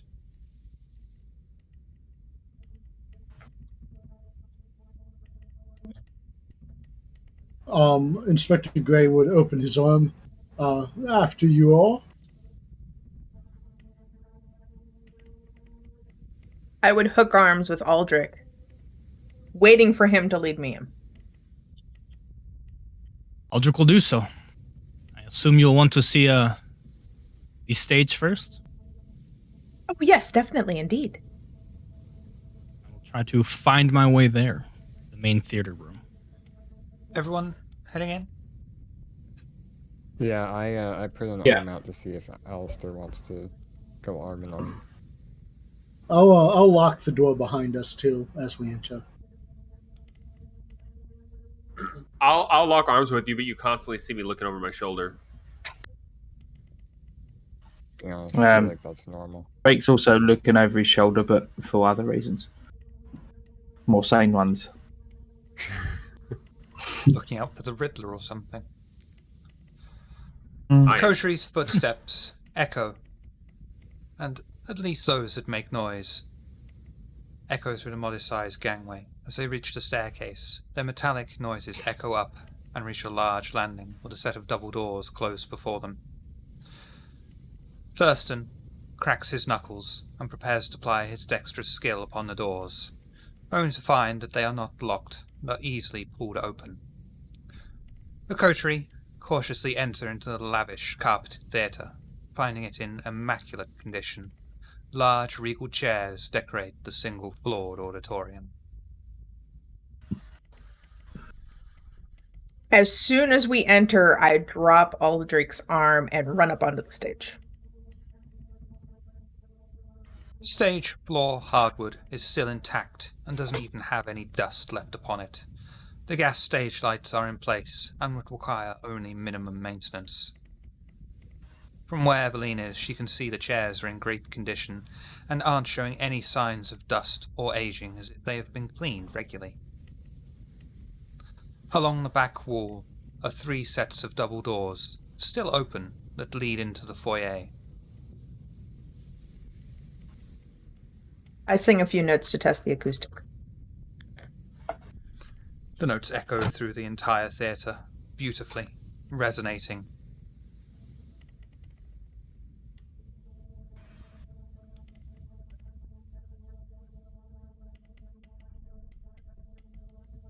Is this the one?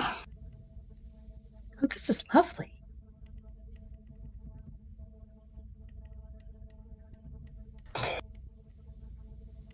Take your time. Please, I want to know your opinion on everything. The decorations, the layout, and whatnot. I'm going to go look in some of the back rooms and whatnot. Make sure all of that is up to snuff. I would let go of Thurston's arm and wander around too, but I'm not following Aldrich. I'm just going to be wandering around. Mostly trying to hide from terrifying figures. We'll revisit this in like 10 minutes. See my dressing room. And I run into the back. Okay.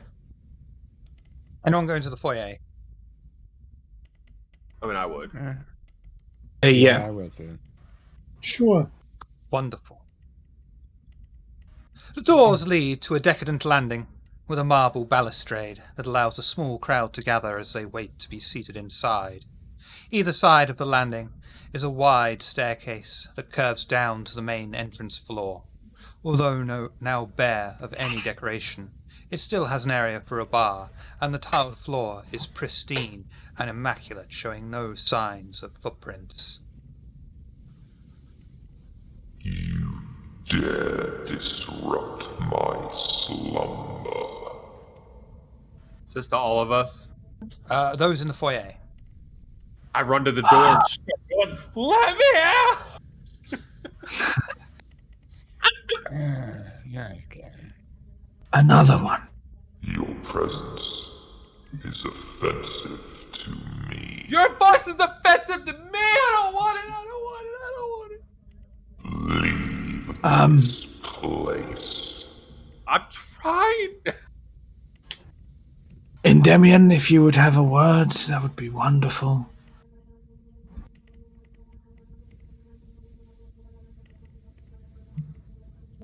Bollocks, why did I get rid of that one? How are we going to tell the difference between the two? One's growly. Yeah. Yeah. It's This one's basically honestly if scarier. Endymion had sex with Thurston. Yeah. I'm just wondering why I It's didn't like pick it I'm up gonna leave sooner. and some guy's trying to open the door and it's like, we're trying! This is worthless to me.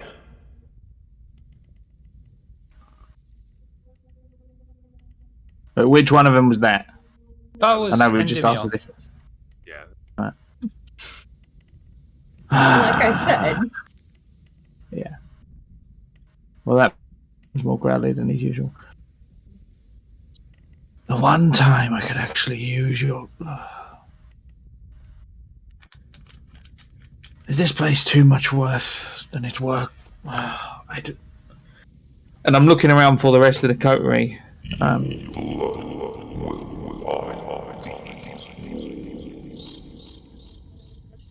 Real echo. Out of a thin there's- air, a transparent skeleton rushes towards the coterie. A bony arm outstretched with pieces of skeleton jutting through sagging, rotten flesh is clearly visible upon the Richter's grinned figure, dressed in a rotting suit. And those in the foyer are in combat. Although Alistair might be alright because he's near the front door, but Thurston and Sir Drake are pretty much fucked. You said transparent? Mm-hmm. So it looks like a ghost? I mean, I know we don't know what it is, but it looks kind of like a ghost. I should show you what it looks like. Ghost, more like a hologram? This is 1892. What's a hologram? What's a fucking demon? They had those back then. Getting attacked by a 2-pack hologram. Magic. I'm just giving you a visual for something you know. The vampires have an existential crisis after drinking fairy blood.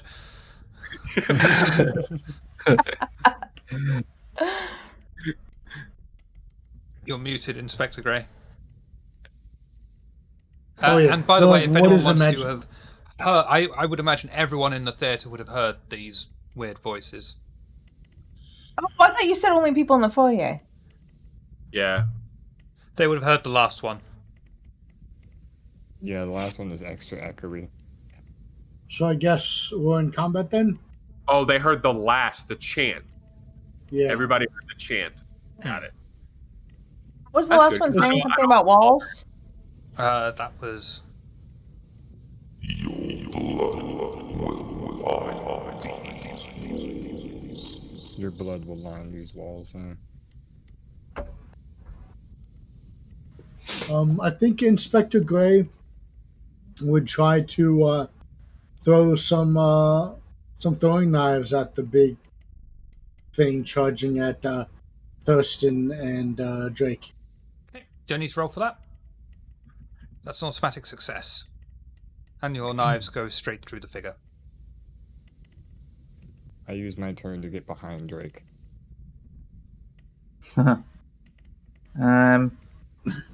What do the doors look like? The front doors that Alice is currently trying to open. Big pot double doors, extremely secure. What material are they made from? Iron and very thick oak. Where was the iron sourced from? Probably Sheffield. Or Wales. Yeah, it was. Thatcher, right, kids? Or Liverpool. Yeah.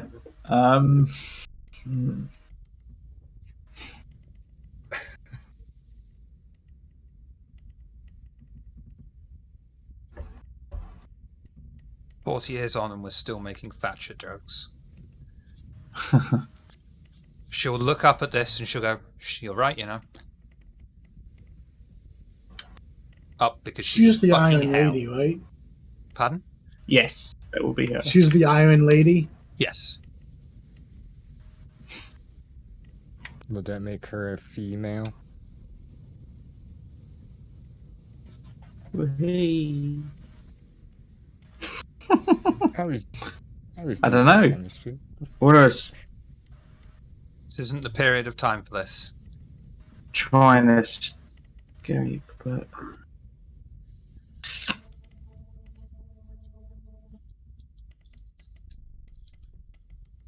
Oh, yeah. Cool. Yeah, because, is it in between us and the way we came? Yeah. Okay. No, I thought it was in between giving the door. I would say you've got Alistair at the door, Murderous Spectre, everyone else. Oh, excellent.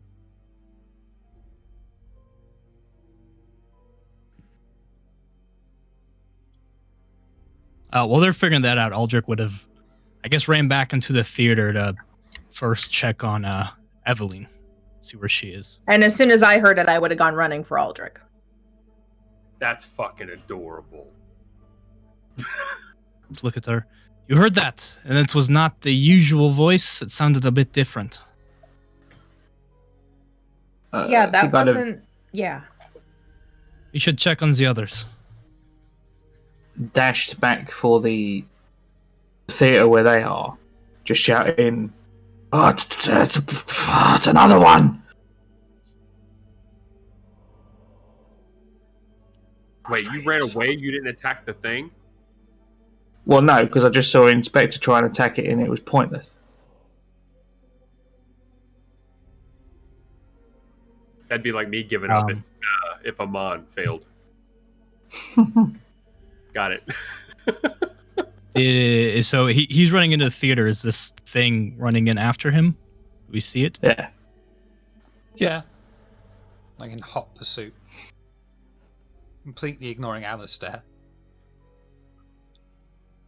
I'm trying to leave. It told me to leave. I'm trying. I will take a step behind Eveline and say, perhaps it is time for another performance as I plug my ears. I don't think I want this theater. And of course, I begin to sing a from an opera, a battle song from an opera, getting higher and higher and higher as I sing. Can you do a rouse check for me, please? Gain a hunger. So I had a snack. And do your thing.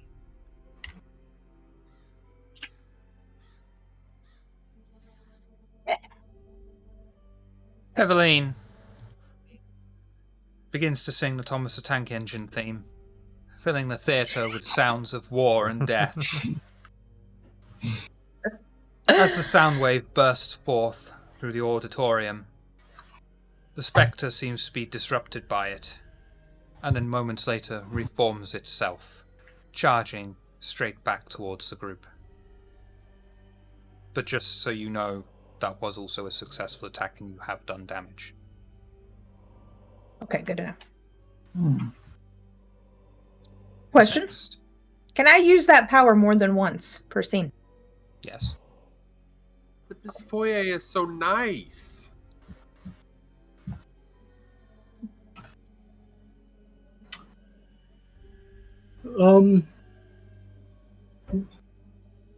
Would I be able to make it to the door where Alice was at? Would require you charging through the ghost. What if I used traversal? Let me display that. I mean, you still got to run through the ghost, but yeah. Like maybe if I ran along the wall or something like that? You want to run along the wall? Inspector I think you can do that with traversal. Yeah, but that makes it difficulty 6 according to that description. Oof. Am I feeling lucky, huh? Well, incline dice? surface with traction is a difficulty 3. Is he wearing shoes? A slick vertical surface, like a wall, is difficulty 6. Oh, I mean, these walls are slick, sure. My walls are not. Yeah, maybe not. Maybe I'm not. just saying, They're not covered in drywall spooky has- ectoplasm. That's what it is, yeah.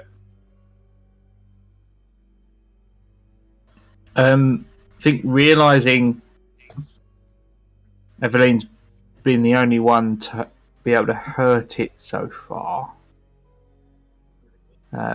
Sir Drake would take up some sort of defensive position in front of her in order to try and, she does get attacked, kind of bodyguard himself in the way, because if she goes down, we've got no hope of beating it.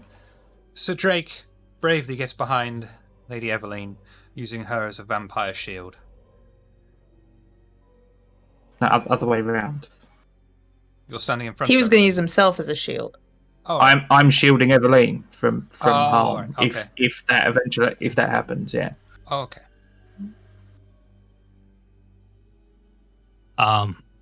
Eldrick will just stay where he is. He'll be at her side. He steps forward about to do the same thing. See Sir Drake does it. Realize that's much better, and it will stand at her side and just go again. Okay. Thurston. I'm behind Aldrich. Okay. bravely ran away. Is it back to me? The spectre. No, it's going to be the ghost turn now. Oh, damn ghost. Let's see.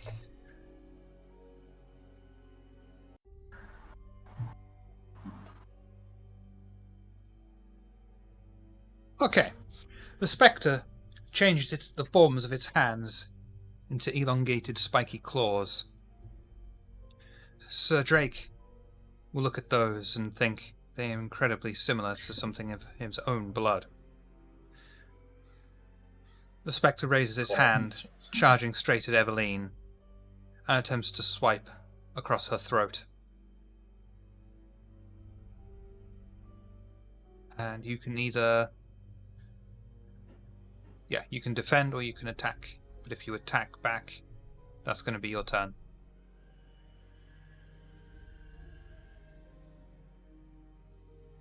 Defend. But Oh, yeah. because Sir Drake is being my human shield, would he be giving me an assist? Yeah.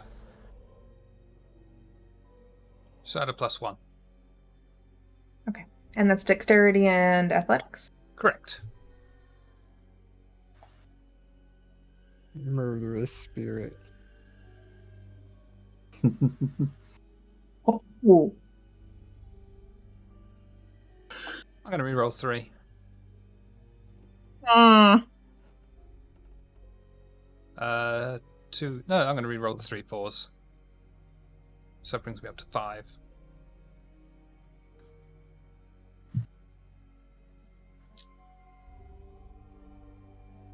Are you sticking with yours? Yeah, it would be stupid not to. Okay. The spirit brings its clawed, bony hands across Eveline's throat, managing to pierce her skin, and does 3 superficial damage. Which we should halve to 1. So we're going to call that 2, because it's a ghost. Spooky. Inspector Gray. I want to try my best to kind of get over near the door. I guess trying to dodge the spirit if I can, but I want to get over by Alistair. Okay. Yep. I think at that point, because the spirit has run into the stage, you'll be free to do so. Okay. So I want to get over against that wall and then try to see if I can unlock the door so we can get out. Or do I have the room backwards? Is that the door we came in at? Or... No, it's the front doors. It's the front door. Oh. Okay. I'm insane, and I know this. Sorry, I want to move towards the way we came in. Okay. Yeah.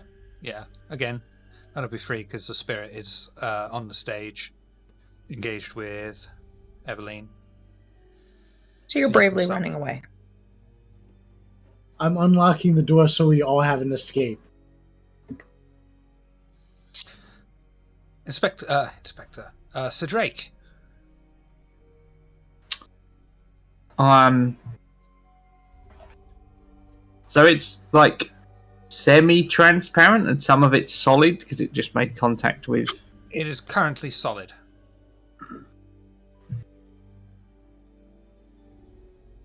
I'm going to kind of look towards wherever the knives fell that were thrown earlier. Look back to the ghost, and I look at my sword. And knuckles crack, and bone spurs pop out from the knuckles. I am going to use feral weapons. Okay. That's +2 damage modifier. It's a rouse check, if I'm not mistaken. Hey. Oh, yes, it is. Sorry, you're right. I haven't got it written on my own sheet. So, yep. Strength and brawl. All the ghost can really do is dodge.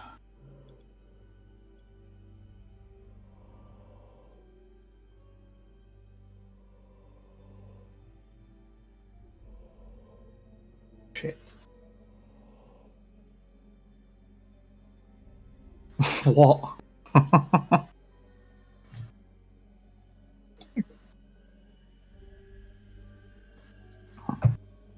Would you like a re-roll on that? Yes, I would. Okay. All right. Yeah.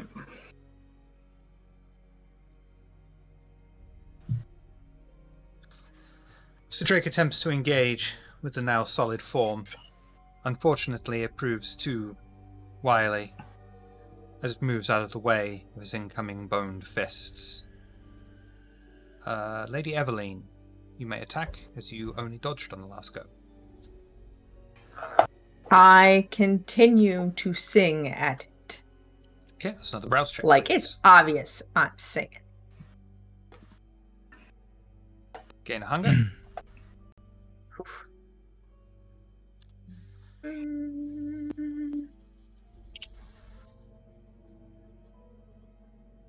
Perfect. Tidy. Eveline rips out with her majestic voice, causing a huge sonic boom to erupt around her. The ghost is unable to move out of the way at the time, and is obliterated into a cloud of smoke. Lady Eveline affords herself a small, cunning smile, when moments later... You cannot dispose of me so easily. I remain. Bloody hell out of here. Pardon my language. I will say out, do you not want to see this place restored? Or would you like it to eventually crumble and fall in on itself? We don't need another demon.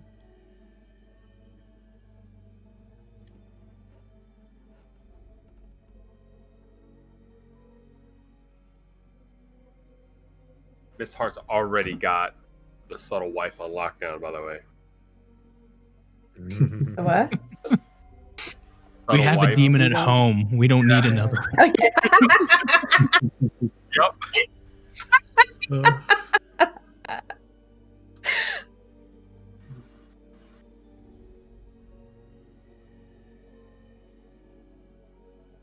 Yes, Texting I'm me? lucky enough that. Yeah, I'm lucky enough that our current home hasn't done anything to openly try and kill me. I don't need one that has before I even met it. So, and with that, I'll leave. If This one, is it responding at all? I didn't know if you were looking for a response or if it wasn't responding. You're fine. No response. I don't think it appreciates my voice.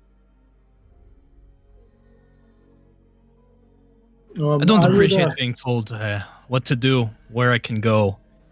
And if I decide something is mine, it is mine. So far, it has already failed in one attempt to stop us.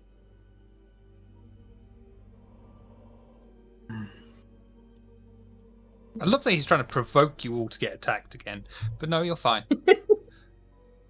I'm gonna go collect my throwing knife, and then I'll go back to the group.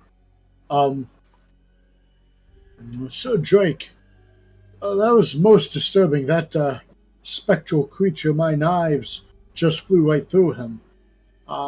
Perhaps perhaps something non-corporeal like that should best be avoided.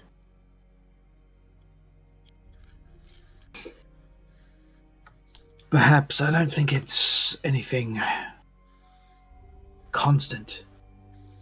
I didn't have much luck, but I think I could have damaged it. Have we explored everywhere yet? Yeah, pretty much. You'll find it all in strangely almost working order. Only light maintenance would be needed. It's even surprisingly clean. At this, all you hear is just silent whimpering and then the banging of doors being shook up front.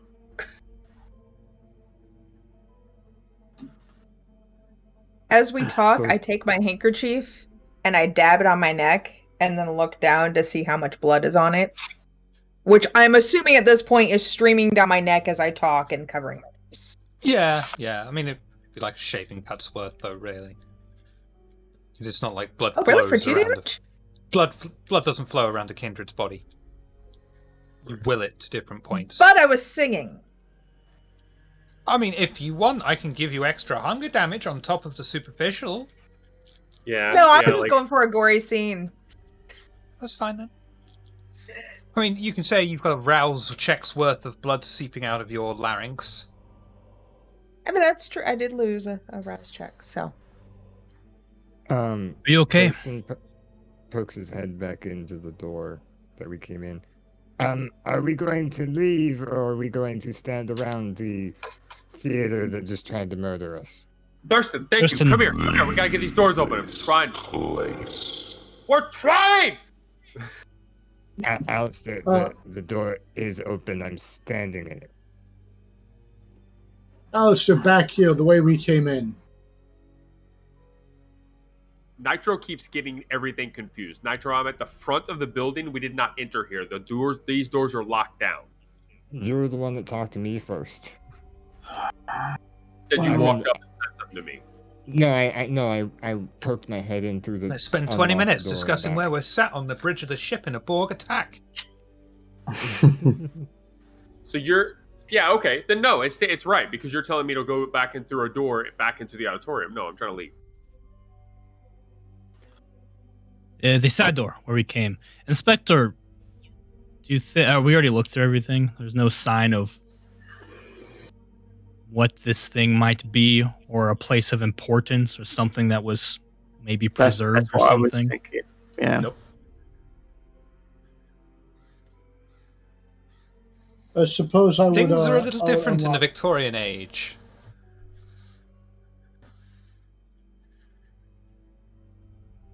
I will take my leave then. Sure is looking a little too pleased for himself. Aldrich, my darling, I don't think I can go through that again. I would not ask you to, no. Just on a hunch, I want to do a cursory look around using Sense the Unseen. Are you sure? Well, now that you said it that way.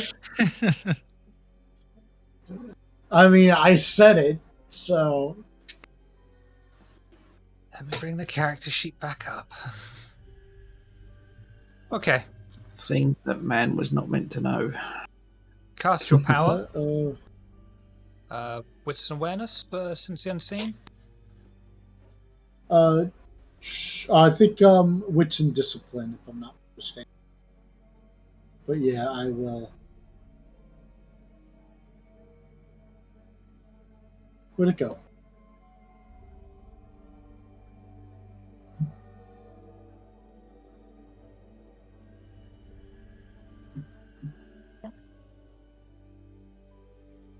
Okay. And as you will the vitae to your eyes, attempting to see that which is normally out of the mundane sight, the spectre unveils before you. Its clawed, bony hands reach out towards you and attempt to swipe across your chest. You can attack back or you can dodge. I will dodge. Dexterity and athletics, please. Okay.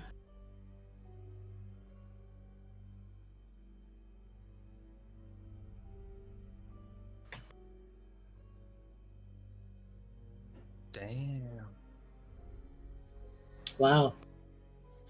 With a roll like that, if you want to disengage from combat and bravely, strategically withdraw to the exit, I will allow it if you so wish.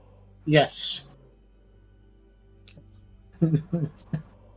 Inspector Grey skillfully dodges out of the way of the incoming clawed hand.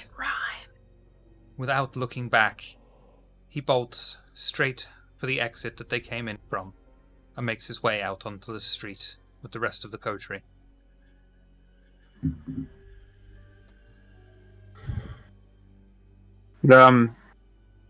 Retracting my feral claws, I would have done so before I got back outside. Yeah. All right, one down. Let's hope the second one is less eventful.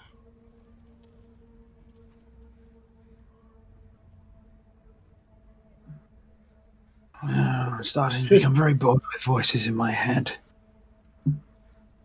It was a very nice theater. It's quite sad it's inhabited.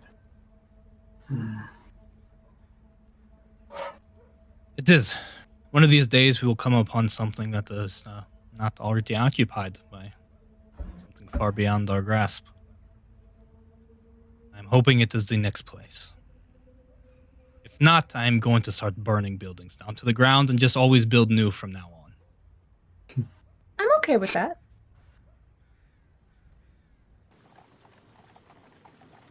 It's a coterie. Trying to look at the theatre for a second,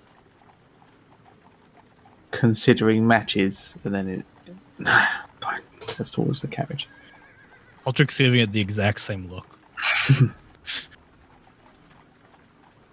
The coterie walk down the alley and head straight back into the carriage, making their way across the city towards the place that I said earlier, near White's and next to Somerset House. Is there anything you wish to talk about on your journey? If anyone has an ability to sense things like that, perhaps we should start with that and then do a normal perusal. That is a fair point. I shall keep that in mind. I'm gonna heal my last hit point on the way over. Do a rouse check for me, please. Yeah. Hey. Lovely. Heal 1.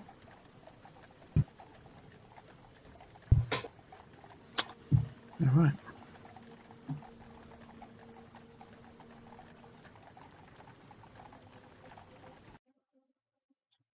The carriage pulls up. And a fairly small, for a theatre anyway, white building stands on the corner of the road.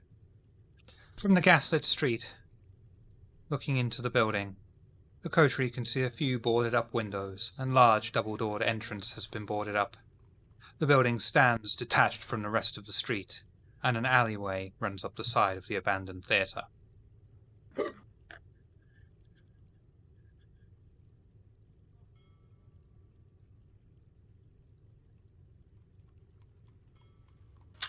Start with the front door. Take it from there. I suppose. Does anybody want to put a bet on this one? I peek in the window again. It's boarded up. I can't peek between the boards. I try to pry a board off the window to peek in. Have patience. We'll get the door open. I don't think you getting splinters.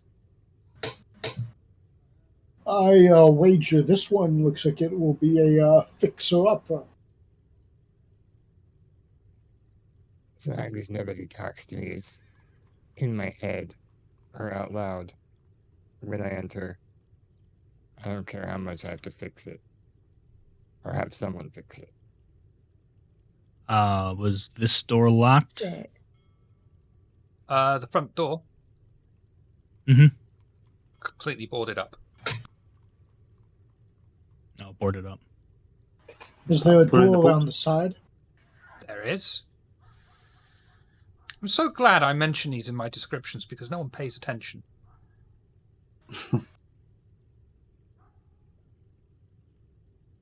The side door? Is that locked as well? The alleyway is empty, with a few potholes and various debris thrown around. It leads along the side of the building, and halfway down the coterie can see a side door that seems to lack any kind of wooden boarding across it.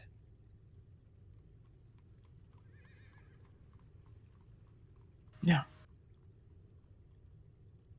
Try the door? It is locked.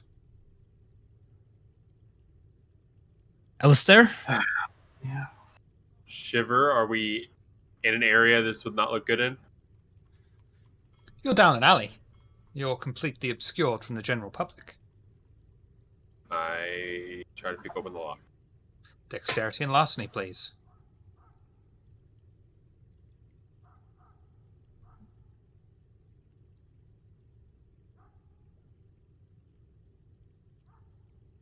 God damn. You want to re-roll that 3?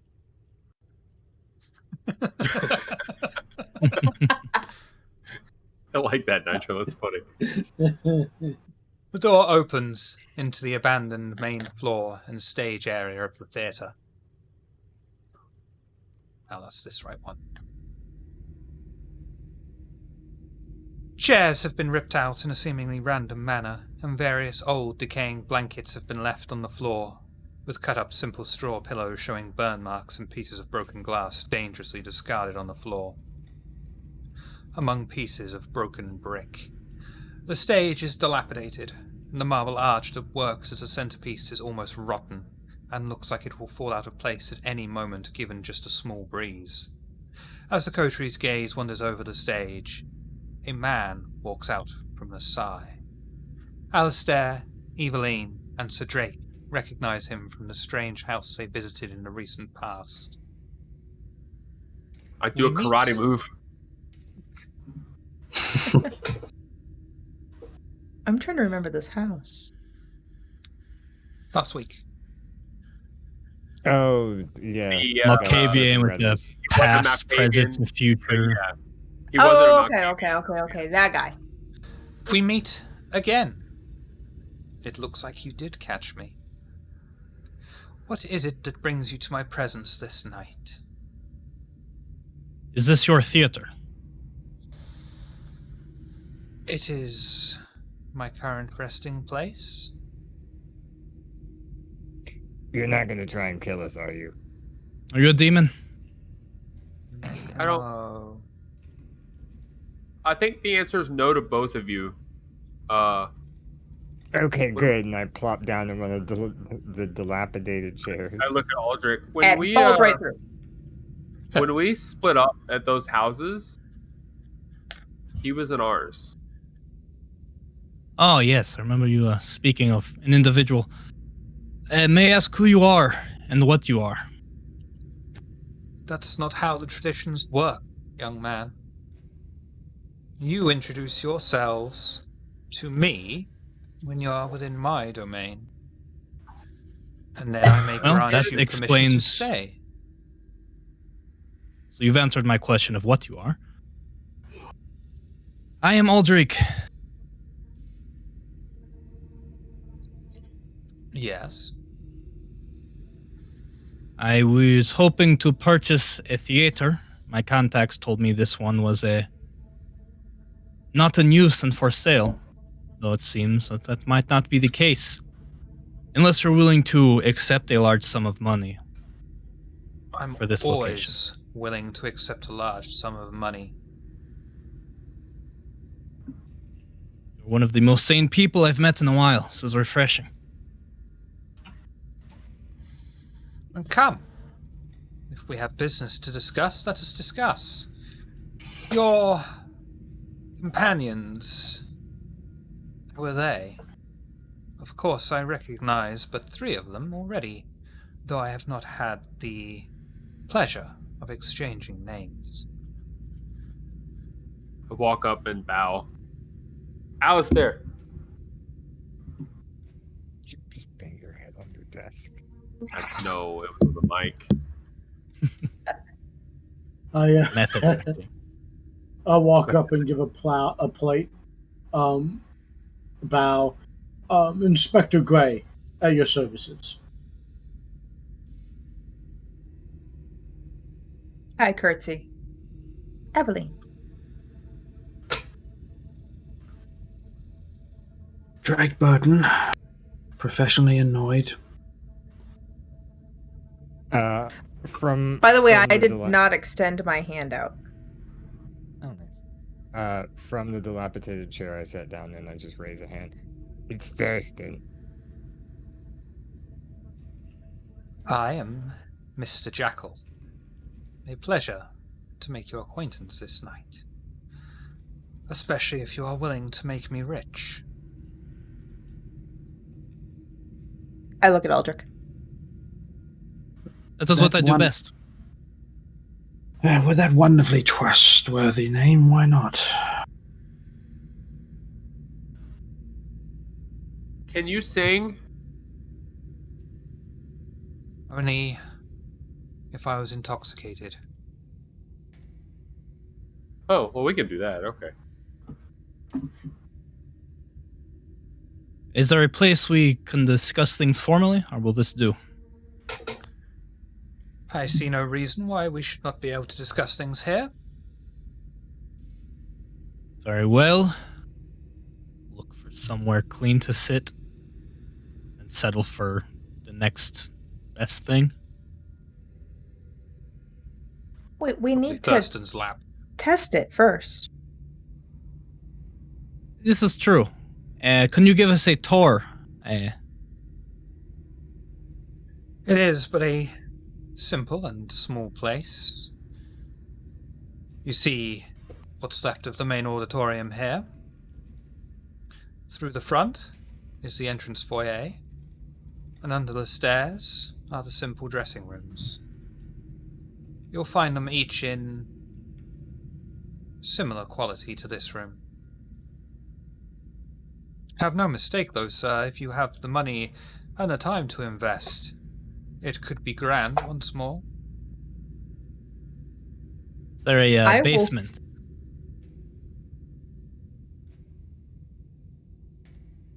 There is a basement. It is currently filled with boxes upon boxes upon boxes. Of what? Straw. The previous owners had the most remarkable idea of insuring the place. Unfortunately for them, their plan of embezzlement met a short end. So that needs to go.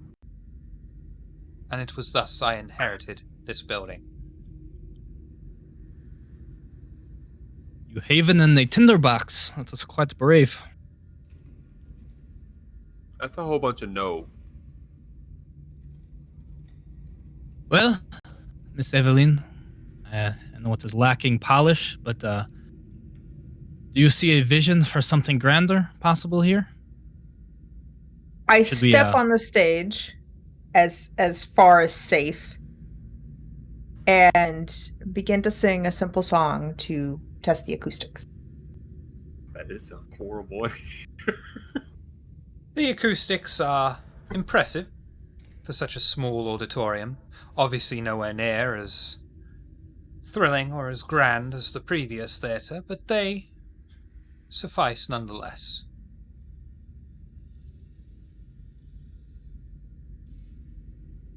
Suitable. I want this to be something you're excited for. If it is not up to your standards, simply let me know, and we will find something that is. Well, I assume we will make it up to my standard. With your expertise, Thurston's discerning eye, I think perhaps it is almost better that we have a blank canvas to create from. Yes, and I pick up some, I run my finger along the seat and rub the dust between my fingers. A very clean slate. Shiver, does this have a pit at all? Or is it just a stage? We Orchestra pit? Yeah, I think there would be a small pit. Yeah. Nothing. Alistair would be like, ooh, you can have a band. Do you know about music, Alistair? Yeah, a little. I studied it before, this. First said you were musically inclined. You never asked. I would have never thought to. That is interesting. What do you play? I don't play. I just know a lot about it. Oh. Even better. We have a performer. Now we have some subject matter experts. Yes, a musical theorist, it would seem. Mr. Jackal, I think we're interested. Excellent. Hey, I have a question real quick, though. You're acting different than you did at that house. Are you, crazy? As soon as, because that's a weird thing for Alistair to point out, because I didn't meet this guy. Soon as he says he's acting differently, I would like to cast Aldrich kind of got a vibe that he's kindred, but I want to actually check. Can I cast Sense the Beast on him? Absolutely. Show me Sense the Beast. Boop.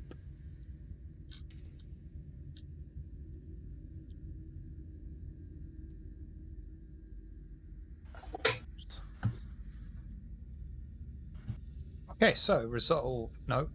Animalism and composure. Against the targets, composure and subterfuge. You're right the first one. It's resolve. Yes. Yeah, because my drop downs are set to resolve and discipline. So.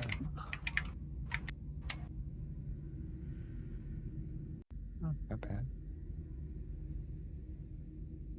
I'll give that to you because you're the aggressor on that. Cool. And you will be able to sense inside of this man a very familiar vampiric beast, like a shadow. Okay. Gotcha. Sorry, he was talking about some, tinderbox in the basement. I'm like, hold on, this might be the hunter trying to fool us. Just check it. Ooh.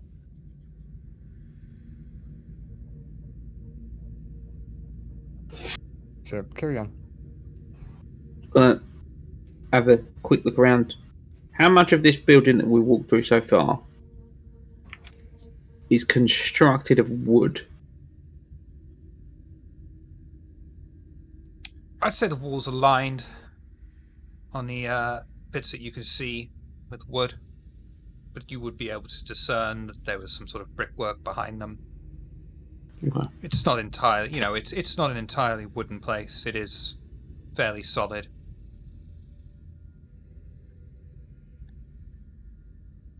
The last thing we want to do is herd our kind into one place and allow those that would hunt us. The simplest way of taking the city back. We plan to open this for our kind, do we not? That's true. What is your opinion on the security of it? Well, we could stand to lose some of the wood. Definitely the straw in the cellar needs to go. I don't need a hunter just throwing in a match and calling it a night. We talked about helping the homeless. Maybe we can donate the straw to them. It does make nice bedding. That is thoughtful. They can feed it to their horses. They're homeless. Why do you think they have horses? Why don't we just give the straw to the Nosferatu? If it's that comfortable to sleep on, why can't they have it? Because it's flammable. We could. Right. Why not incorporate asbestos into the construction? It's quite a marvelous material. I've never known it to ever catch fire. Many stalwart constructions, even from years of old, have incorporated it. Oh yeah, they call that like flame resistant. That sounds like a very good idea. Oh, Get some green. asbestos, a fresh coat of lead paint. This place will be up to snuff in no time. Could save money on gas and electricity by incorporating radium paint in the sides as well. Oh, did the EU use radium paint? Okay, the US knows lead paint. Yeah. Oh, okay. I think it was a big thing in the US. So everything had radium on it. Yeah, that's what Mr. Jackal. Alistair did have an interesting question, though. You're acting... Look to Alistair. Is this dissimilar to how when you met him? No. I mean, it's no secret that I talk to myself. There's some people in my clan that kind of really rattle off some weird stuff. That's kind of the what he was doing. Talking about the future and being able to see the future, but not being able to see now. And Are you of Clan Malkavian, Mr. Jackal? I fail to see what relevance that is of anything. It does not prevent me from selling you this property. I do not say it was. It was a professional curiosity. I'll take that as a yes. Let us discuss price. A few other things before we... I'd like to know you as a member of society a bit before I engage in business with you. What were you doing at the building before the rest of my coterie met you? I travel.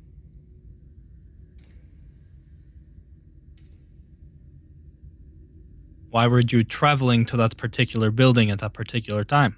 Why were you? We were asked to by the Camarilla. Now you. Oh. I felt a need to walk. Aldrich, that night it brought me there. Sorry, Alistair. In all fairness, he did help us realize that you all were in danger. I mean, granted, you dealt with it, but you never know. It's just quite curious, that is all. I am not accusing him of anything. Call it foresight. Makes sense. You know, because I can see the future, so why can't he? So are you verifying that is your clan then? I don't see why there is such stress put on one's blood. You have not identified your clan to me, nor have the others here. I am the Clan of Kings. Alistair Malkavian. Hi. Evelyn is... I simply start to sing. Yeah, I don't think you know, actually. Figured it would have asked at some point in all of this. He's very into clan dynamic. Yeah, what does she identify as? Cappadocian, or does she say she's one of the other clans? Oh, no. Wait, so... It's a good question, because Daughters of Cacophony, they were kind of infamous, but at the same time, misunderstood? I mean, the Victorian age Probably. is the peak of their popularity. Yeah, so I probably would have told him just for the fame part of it. Do you want to live forever? Who wants to live forever? Sir as much Drake singing as you're getting with me. is a gangrel, the inspector, Banu Esamite. As soon as And you get to me, I will let you take a wild guess on Thurston. Yes. Dang, you took the joke from me. Okay. That is all fascinating. However, I never asked, but thank you for sharing. You just did. You said you don't know ours, so I'm telling you. It's very... That's very Why different. are you hiding your That clan? is a statement, not a question. Well, I mean, You want to do business or not? I do. You said that you wouldn't tell us your name unless we introduced ourselves, and here we are. Just seems You're acting polite. like you don't know the proper back and forth for our society. You spouted the I traditions believe at it is me right you away. that does not know the proper back and forth when talking to an elder. Can you tell me again what this guy looks like? Like, what's he dressed like? For the time, it's a fairly modern suit with a bowler hat. The last person we knew that said he was an elder got his ass kicked. Older than yourselves, not an elder. Oh. Don't understand why you're going through so much trouble to hide your clan. You want to claim to be an elder or someone important, but you won't say what clan you are. When I've already said it's not a problem. I'm simply just trying to get to know you, to know who I'm conducting business with. You're acting quite suspicious, and I do not understand why.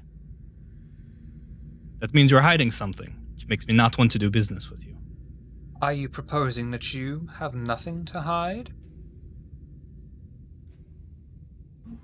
I'm not asking your darkest secrets, but it seems quite odd that you won't simply say your clan.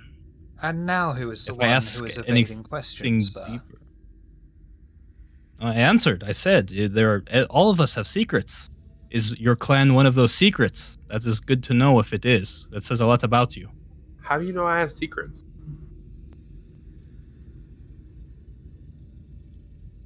If it is not something I'm forthright with, then perhaps it is something I wish to keep secret. Or perhaps it is something I wish to reveal to you at a later date when it might be more exciting. I'm not looking for excitement. We just came from a theater that was quite exciting. I'm looking for... You come to buy a business theater deal. and you not look for excitement? Sir, what hopes do you have for your audience then? I I am will the provide money. the excitement. Mr. Jackal, if I And he's may... gonna... Hang on. He looks Eveline up and down, and then turns to Aldrich. Yes, I can see you have quite the excitement with you. If we may, we know excitement. If anything, we are surrounded by excitement. If you only knew. I wouldn't be worried about that.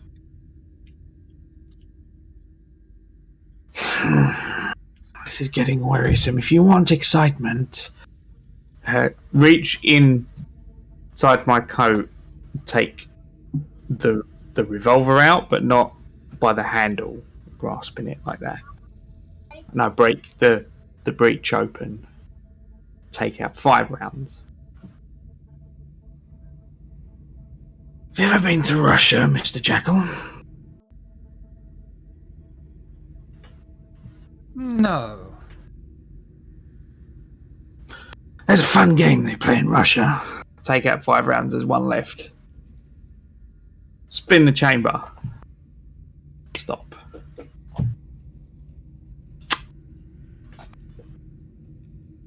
Holding it by the barrel, I guess now. Just kind of waving at him. What say we provide you some excitement, and you be more forthcoming with us? In order to do that, one would need a gun. And with that...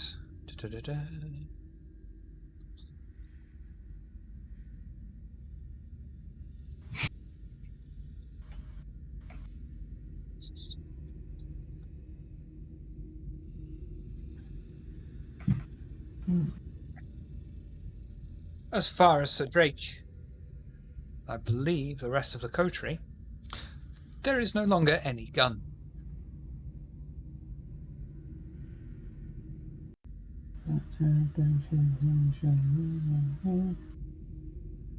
There's no longer what? There is no longer any gun visible. Was that a mental thing? That's a shit chunk of text. It is. Yeah. However, it's not directly cast on you. Okay. So to everyone, the gun's gone? Yep. I think I blinked. Can you do that again? I missed it. I would rather discuss business. Oh, fine.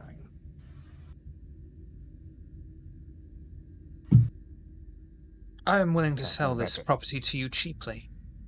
Very cheaply for what it is. I thought What you say wanted to money. £2,000.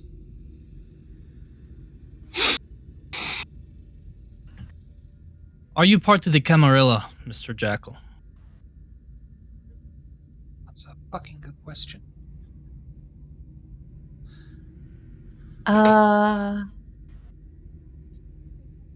No, not directly.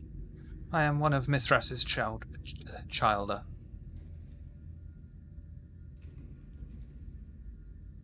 Does the Camarilla know you reside here in this theater, in this city? What power do you think the Camarilla has over London?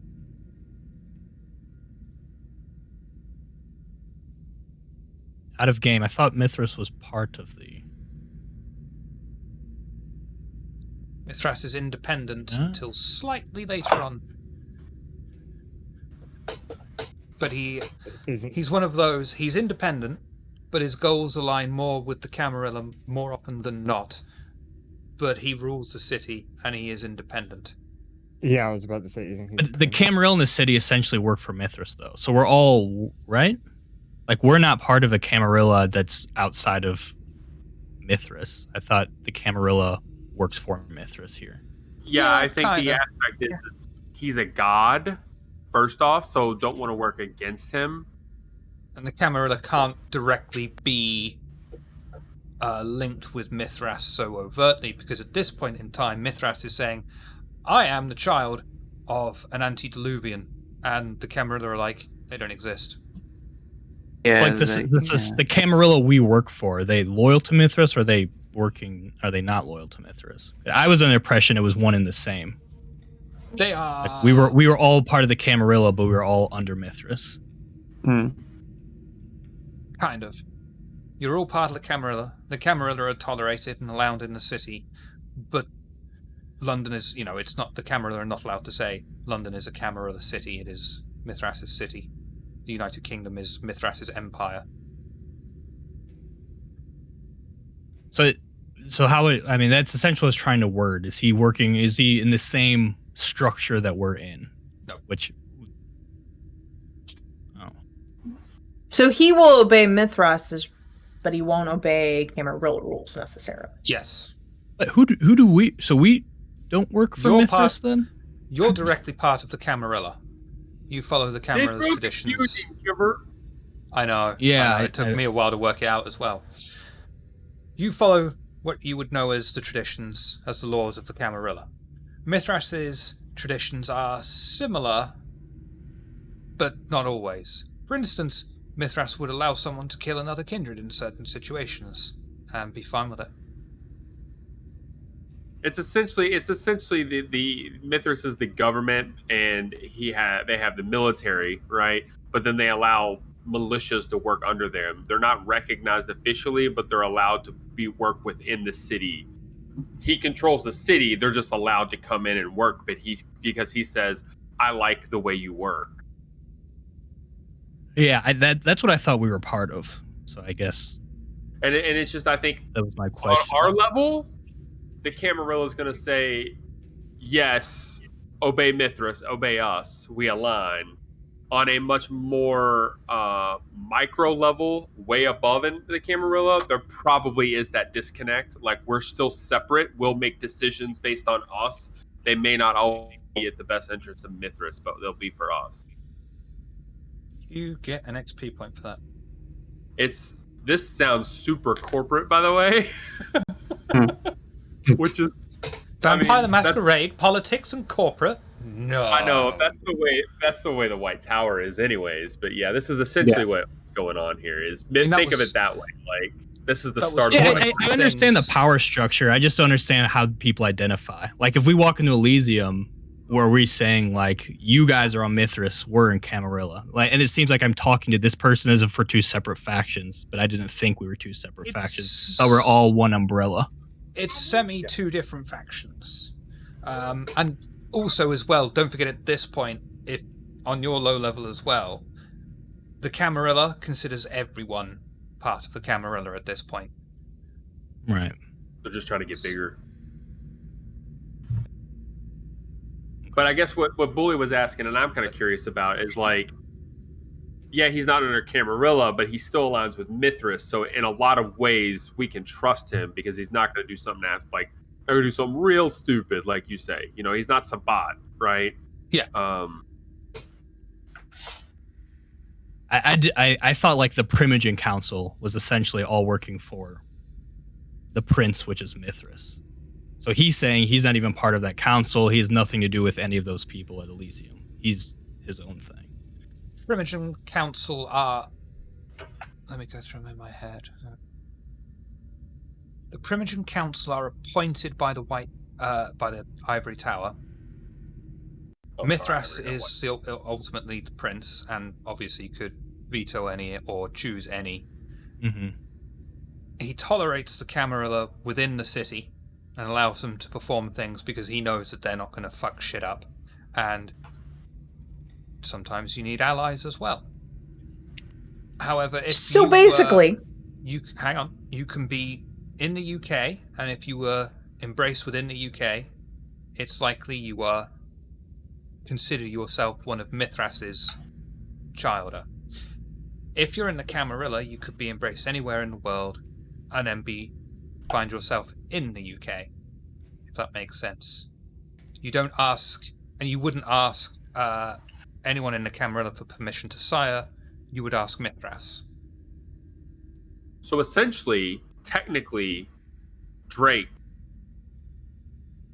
is under special circumstances then. Or were you embraced here, Drake? No. So he's under special circumstance then? No, he's part of the Camarilla.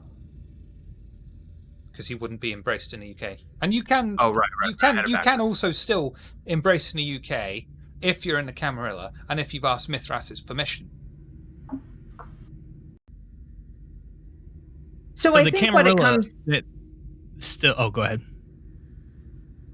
No, go ahead, because my statement's wrapping it up. Yeah, because the last thing I said to him was, does the Camarilla know you're here? So the Camarilla they don't actually have power to enforce new kindred getting embraced in the city. And kind of where I was going. Yeah, how you have to introduce yourself to them and be part of society. That's not a thing here then, because technically Mithras is over it. That's the last thing I asked, and that's where the lines get blurred. Is, are you allowed to be a rogue vampire here if you worship Mithras, but you don't say shit to the Primogen Council? Yes. Okay. Ultimately, that's ultimately what I was trying to do.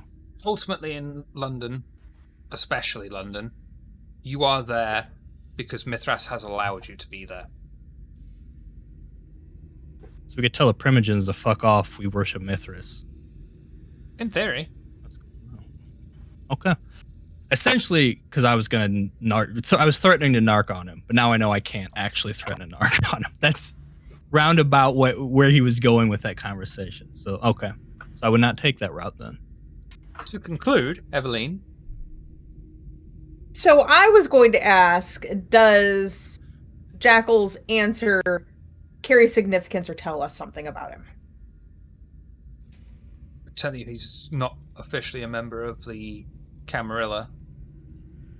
More than likely British heritage. That doesn't tell us anything, yeah. I was like, do we care? Essentially. Yeah. Alder does. It would ultimately it would mean if you kill him, you're ultimately, at the very least, insulting Mithras. Just sticking two fingers. Aldrich needs to know exactly where everyone stands in the hierarchy, and then he will interact with you according to that. So that's sorry for all the lore questions, but this helps a lot with his. No, that's fine. Makes me glad I thought of it and patched it out because World of Darkness fucking didn't.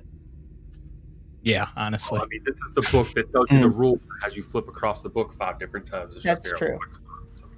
Whoa, don't forget, Victorian Age, Mithras, 4th generation, Mithras, V5, 5th generation, and you're like...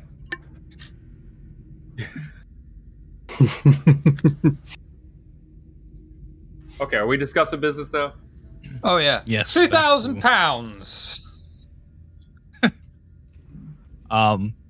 Me having no idea how fair or expensive that is, but I'm assuming Aldrich would? Yeah, that is, to put it in perspective, about $200,000, give or take. At the time, you could buy 72 horses with it, 206 cows, 3,703 stones of wool. She was learned. 6 and he was ready for this question. The average skilled tradesman would have to work for 6,060 days to earn this. Shiv, I only know how to convert from whitefish. That's in pounds, and we don't use 1 pounds pound in whitefish. Yeah, 2,000 whitefish. 2,000 whitefish, damn. It's actually not a lot. Yeah, that's right. This sounds fair. Weird as shit. Is there anything you'd like in exchange? You just simply want a transference of funds and we're good? Where will you go? £2,000, pretty much anywhere.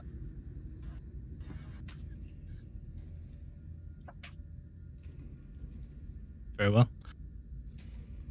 Since you are so close to our Lord Mithras, an aside question, if it is not so invasive, as I know you are a private individual. You know of the... I understand there are now multiple cults. For example, we saw one with a sacrifice made. The werewolves. Is this the Mithras you support, or are you in the more traditional cult? I support our Lord Mithras directly, and neither myself nor our Lord would ever tolerate lupine. May I ask what do you call it? Your steps? That is your ranking system, yes? Yes. Which step are you? I do not talk of the cult goings on and positions with outsiders. If you wish to know that, you simply should join. Oh, I know this feeling. Yeah, people don't like... We're at the bottom of the list, too. I understand. There was this giant spectral hand behind my head, ready to slap me if I said anything.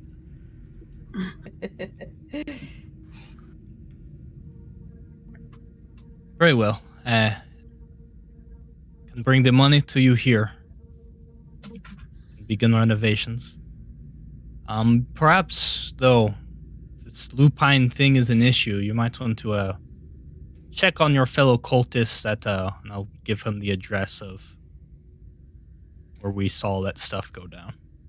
How peculiar. This is neither one of the Mithraeums in the city.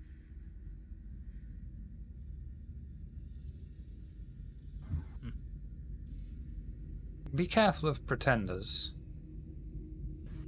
I am. That's why I asked you so much. You didn't tell me anything.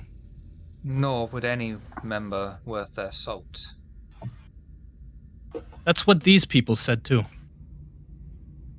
It wouldn't be a secret society if it wasn't a secret, would it?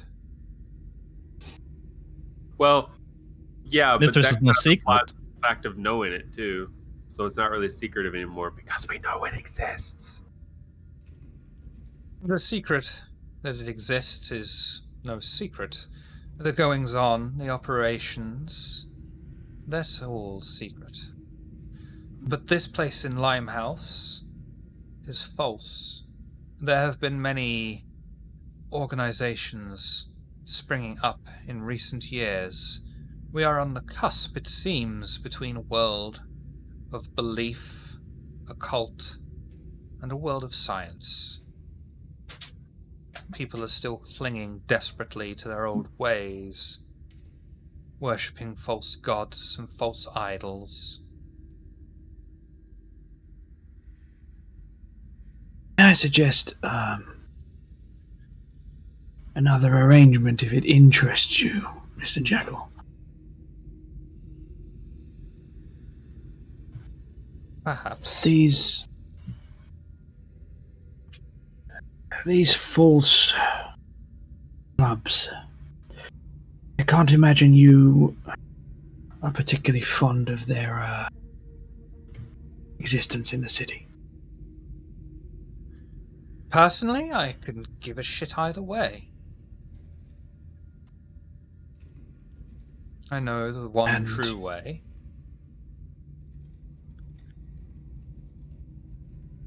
What of our Lord? There is but one Mithras, and he welcomes all to his breast, should you choose to worship him.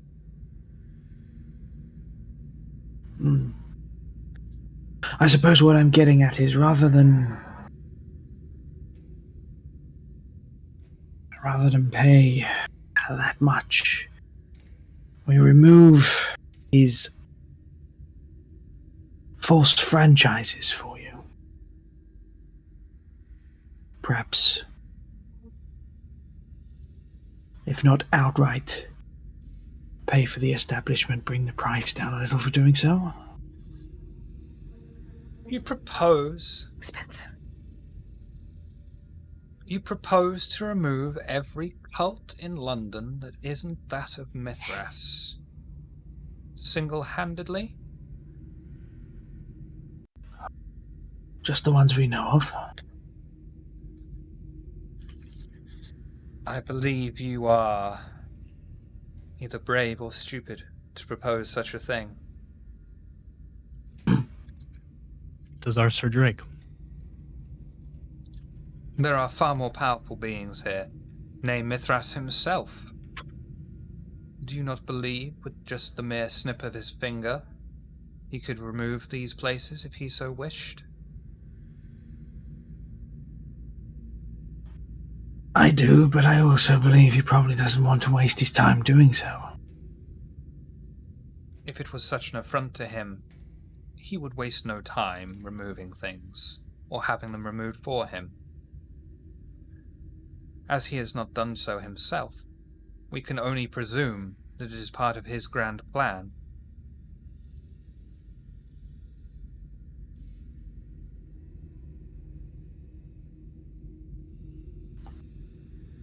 Grand plans. I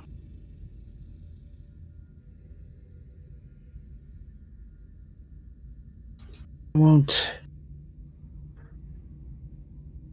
put myself in the position of questioning one, so I think you'd agree the proper term is probably unknowable.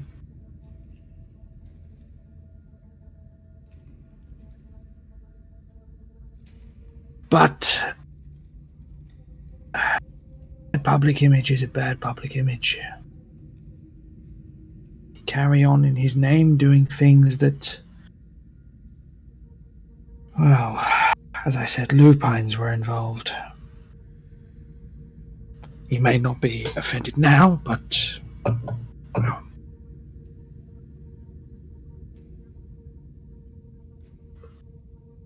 I have far more faith in Mithras than, with all due respect, sir, a stranger that has wandered into my haven unannounced.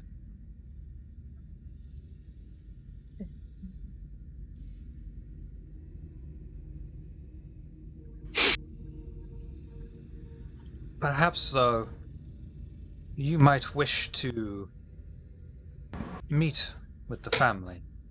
You seem to have qualities that are admirable and easily sought out for us. Mithras respects warriors, soldiers.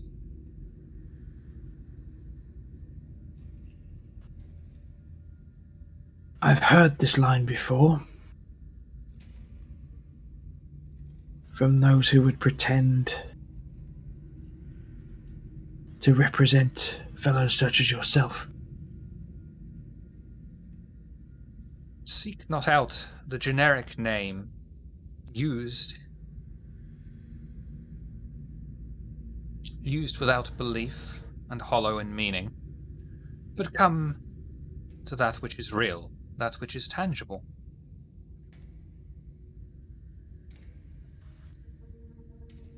The 4 lupines we saw shredding people to pieces were very tangible, but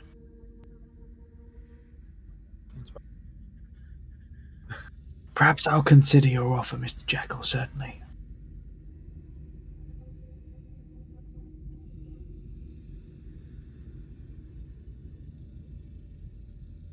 Then, I believe that we have nothing left to do but discuss escrow. By all means.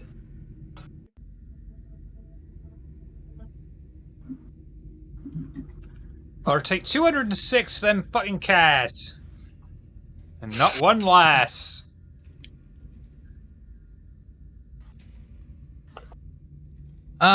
Yes, we can, you simply want me to deliver payment, cash, here, tomorrow night? Perfect.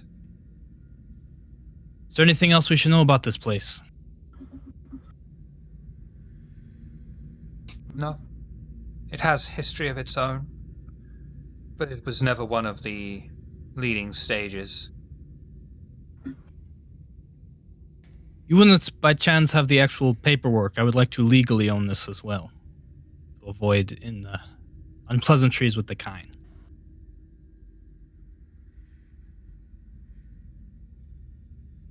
It has been a while since you have purchased title in this land, has it not?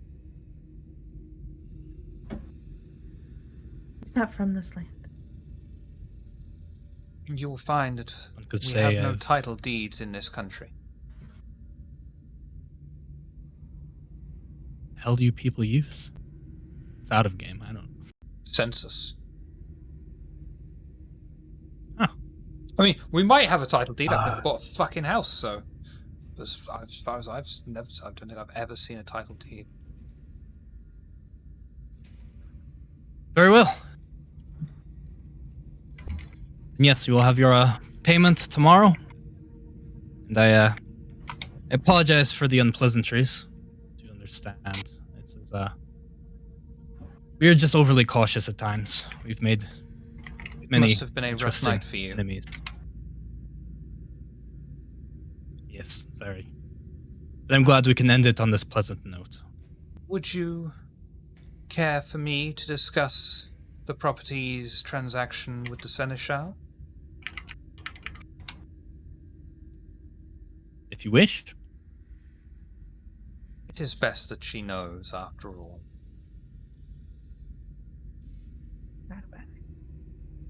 We'll add some legitimacy. I appreciate it. Sorry. Bless you. It's the dust Not to interrupt in the again. theater. David bless you.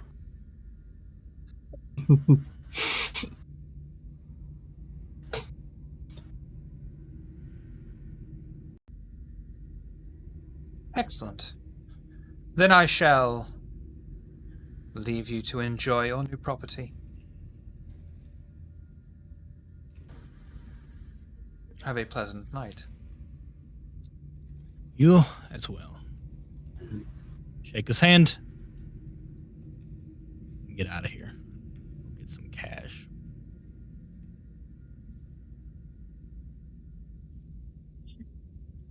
Heading straight to the carriage. Yeah. Check out the dressing rooms first, or would have checked them out while they were talking. You'll find like 4 fairly small dressing rooms underneath the stage, with one larger than the others. I think that would be on stage, right? Would there be like a piece of charcoal or anything I could make a temporary mark with? There'd be something you could make a mark with. I mean, like even scratching it out on stone or something. I write Eveline on the door of the biggest dressing room. Would you like to lift your leg and piss on it too?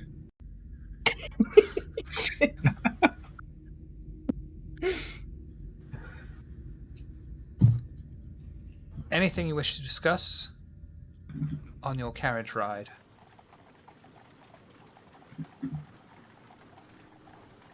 Well, ask Alistair, does your clan not like being asked what their clan is?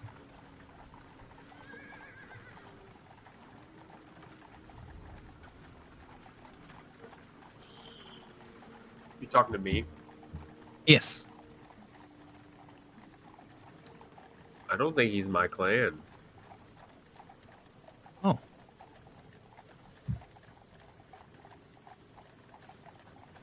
Interesting.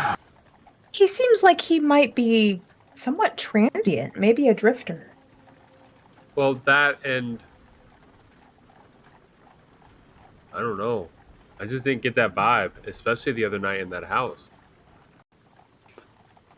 I mean, now, hindsight, looking back, after what we saw tonight, that was a little odd. I would actually like to go to Elysium first and ask about this individual. Looking around the place, did it look like it was lived in? Did we see like anywhere that it looked like he stayed? Is there a coffin in the basement? I mean, you would probably be able to guess, or at least have an educated guess. He works in the basement. He sleeps in the basement. Third time a charm. We need to talk about your work-life balance, Shiver.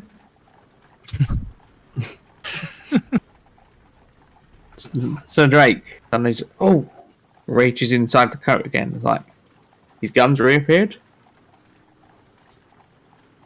And then he goes, opens his mouth and spits 5 bullets out.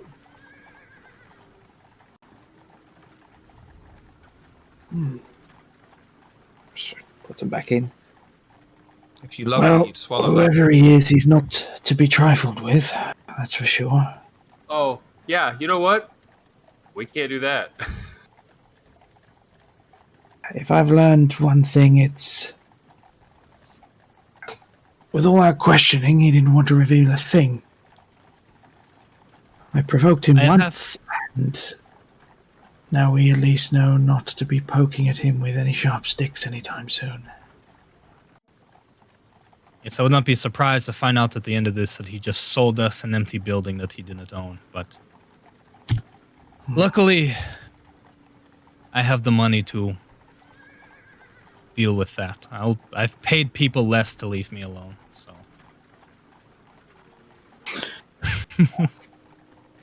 All right, then. But this is also want to go to Elysium to see if they are aware of this individual.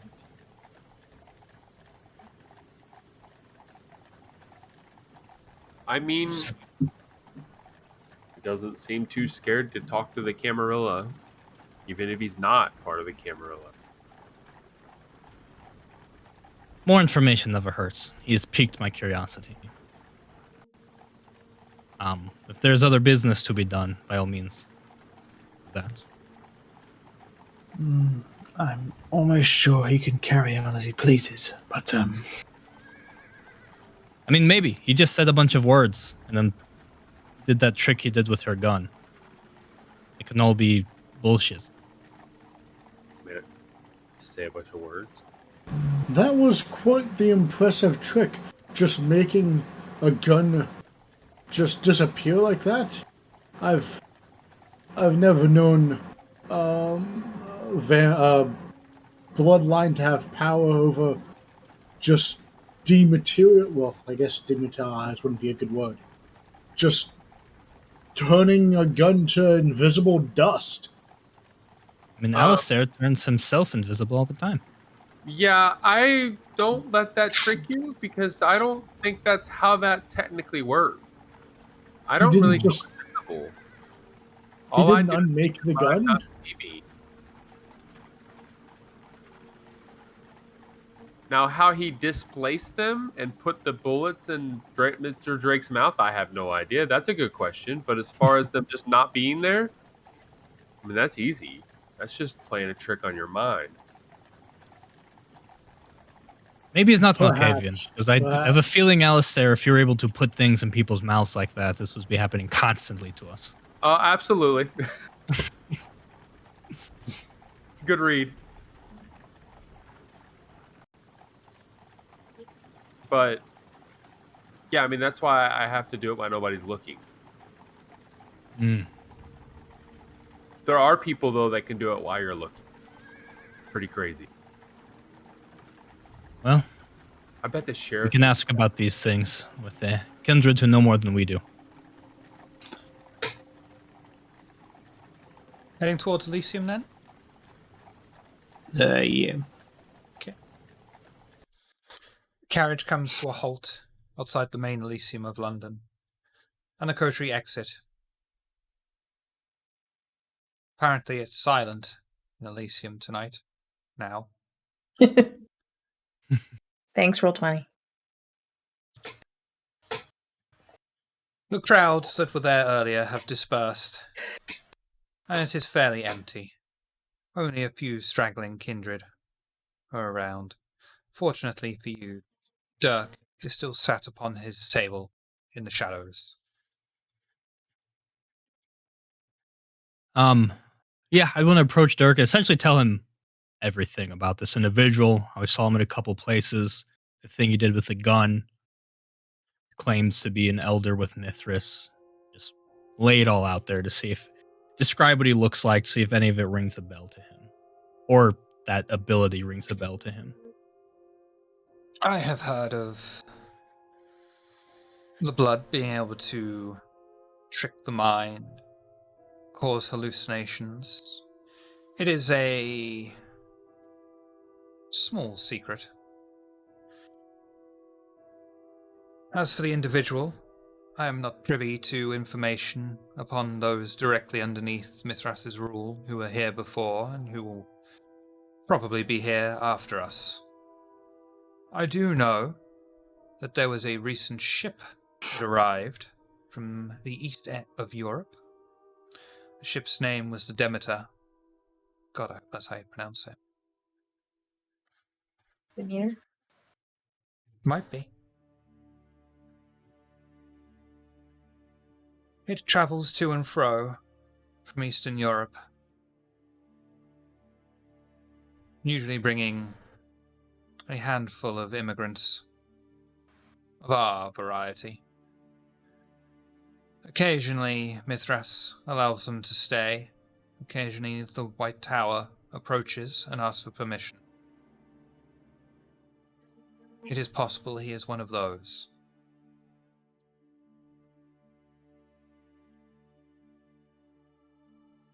This is good to know.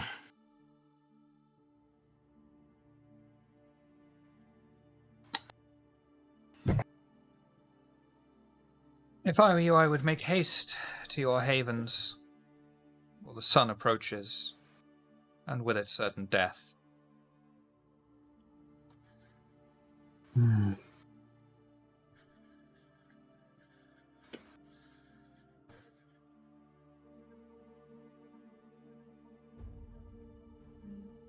Fly, fly. So Drake's about to say something. Yeah. Yeah, that's what I thought. My leave.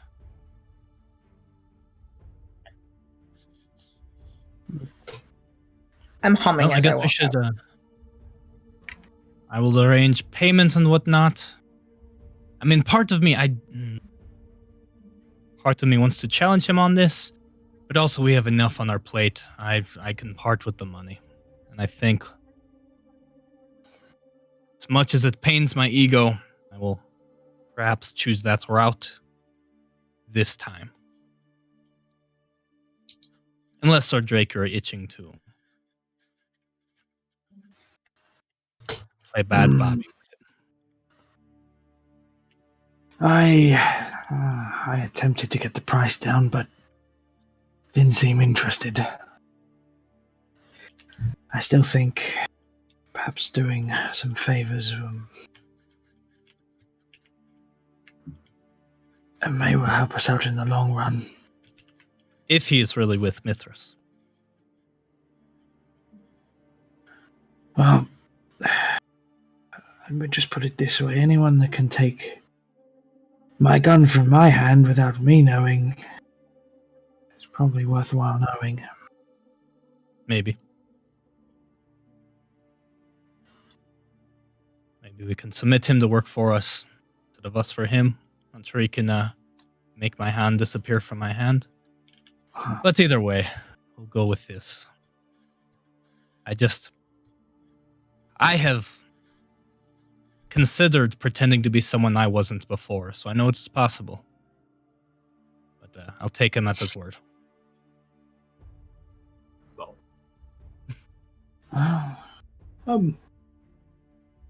It's not an unusual thing to lead secret lives or have skeletons in your closet or, other hobbies or interests. It's quite a normal thing. Skeletons in your closet, demons in your basement, Precisely. You quite understand, Thurston.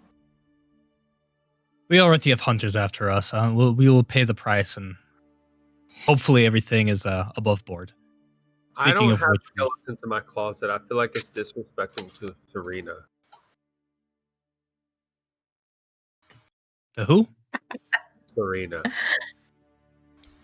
The girl that likes me. Ah, yes. That's now he gets it.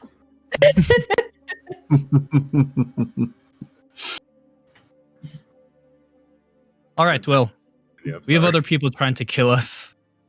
Let us plan how to deal with that. And do what we need to do for that next time. Plan some subterfuge, infiltration. Yeah. Drake, plan a good way for us to be good bait, I guess, where we'll still have the upper hand. Looking forward to it.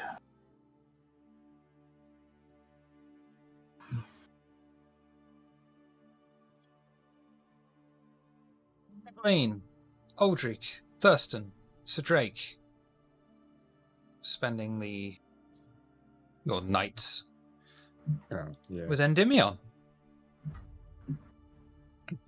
Alistair, Inspector Grey, you're able to go to your haven. And with that, we shall end this week's London by Gaslight. Thank you all for watching and coming, and thank you all for playing. Aldrich, who are you and where can we find you? I am Bully.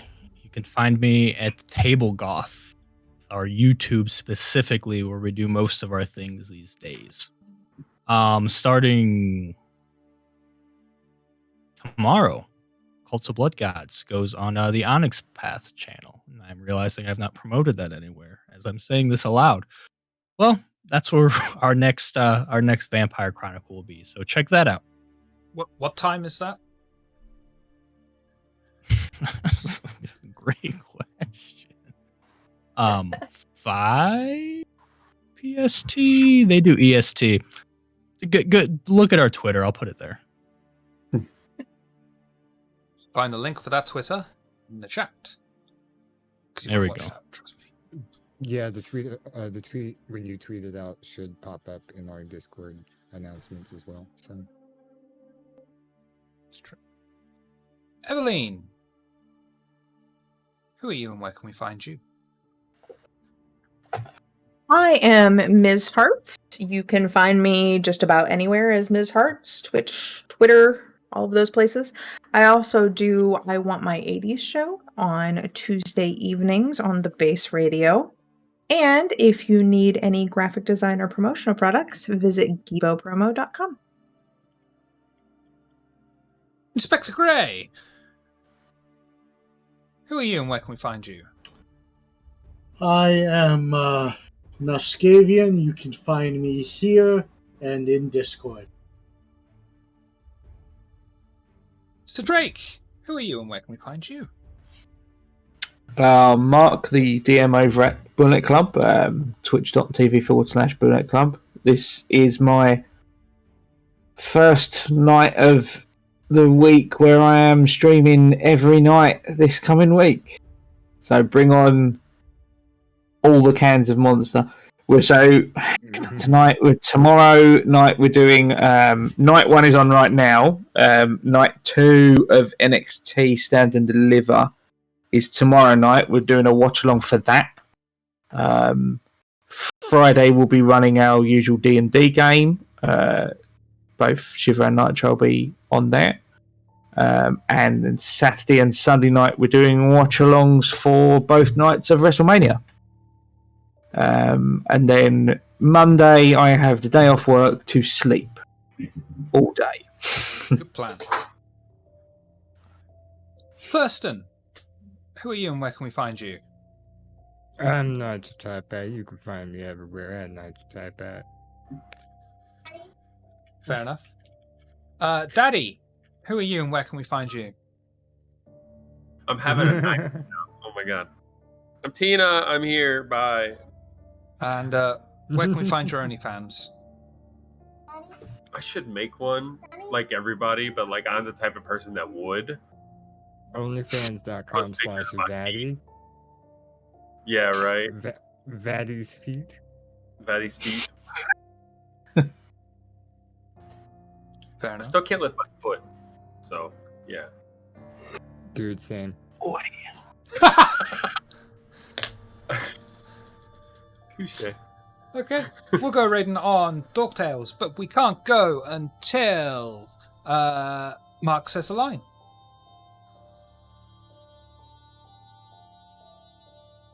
I'll do Batman voice. Have a good night. That was really rumbly.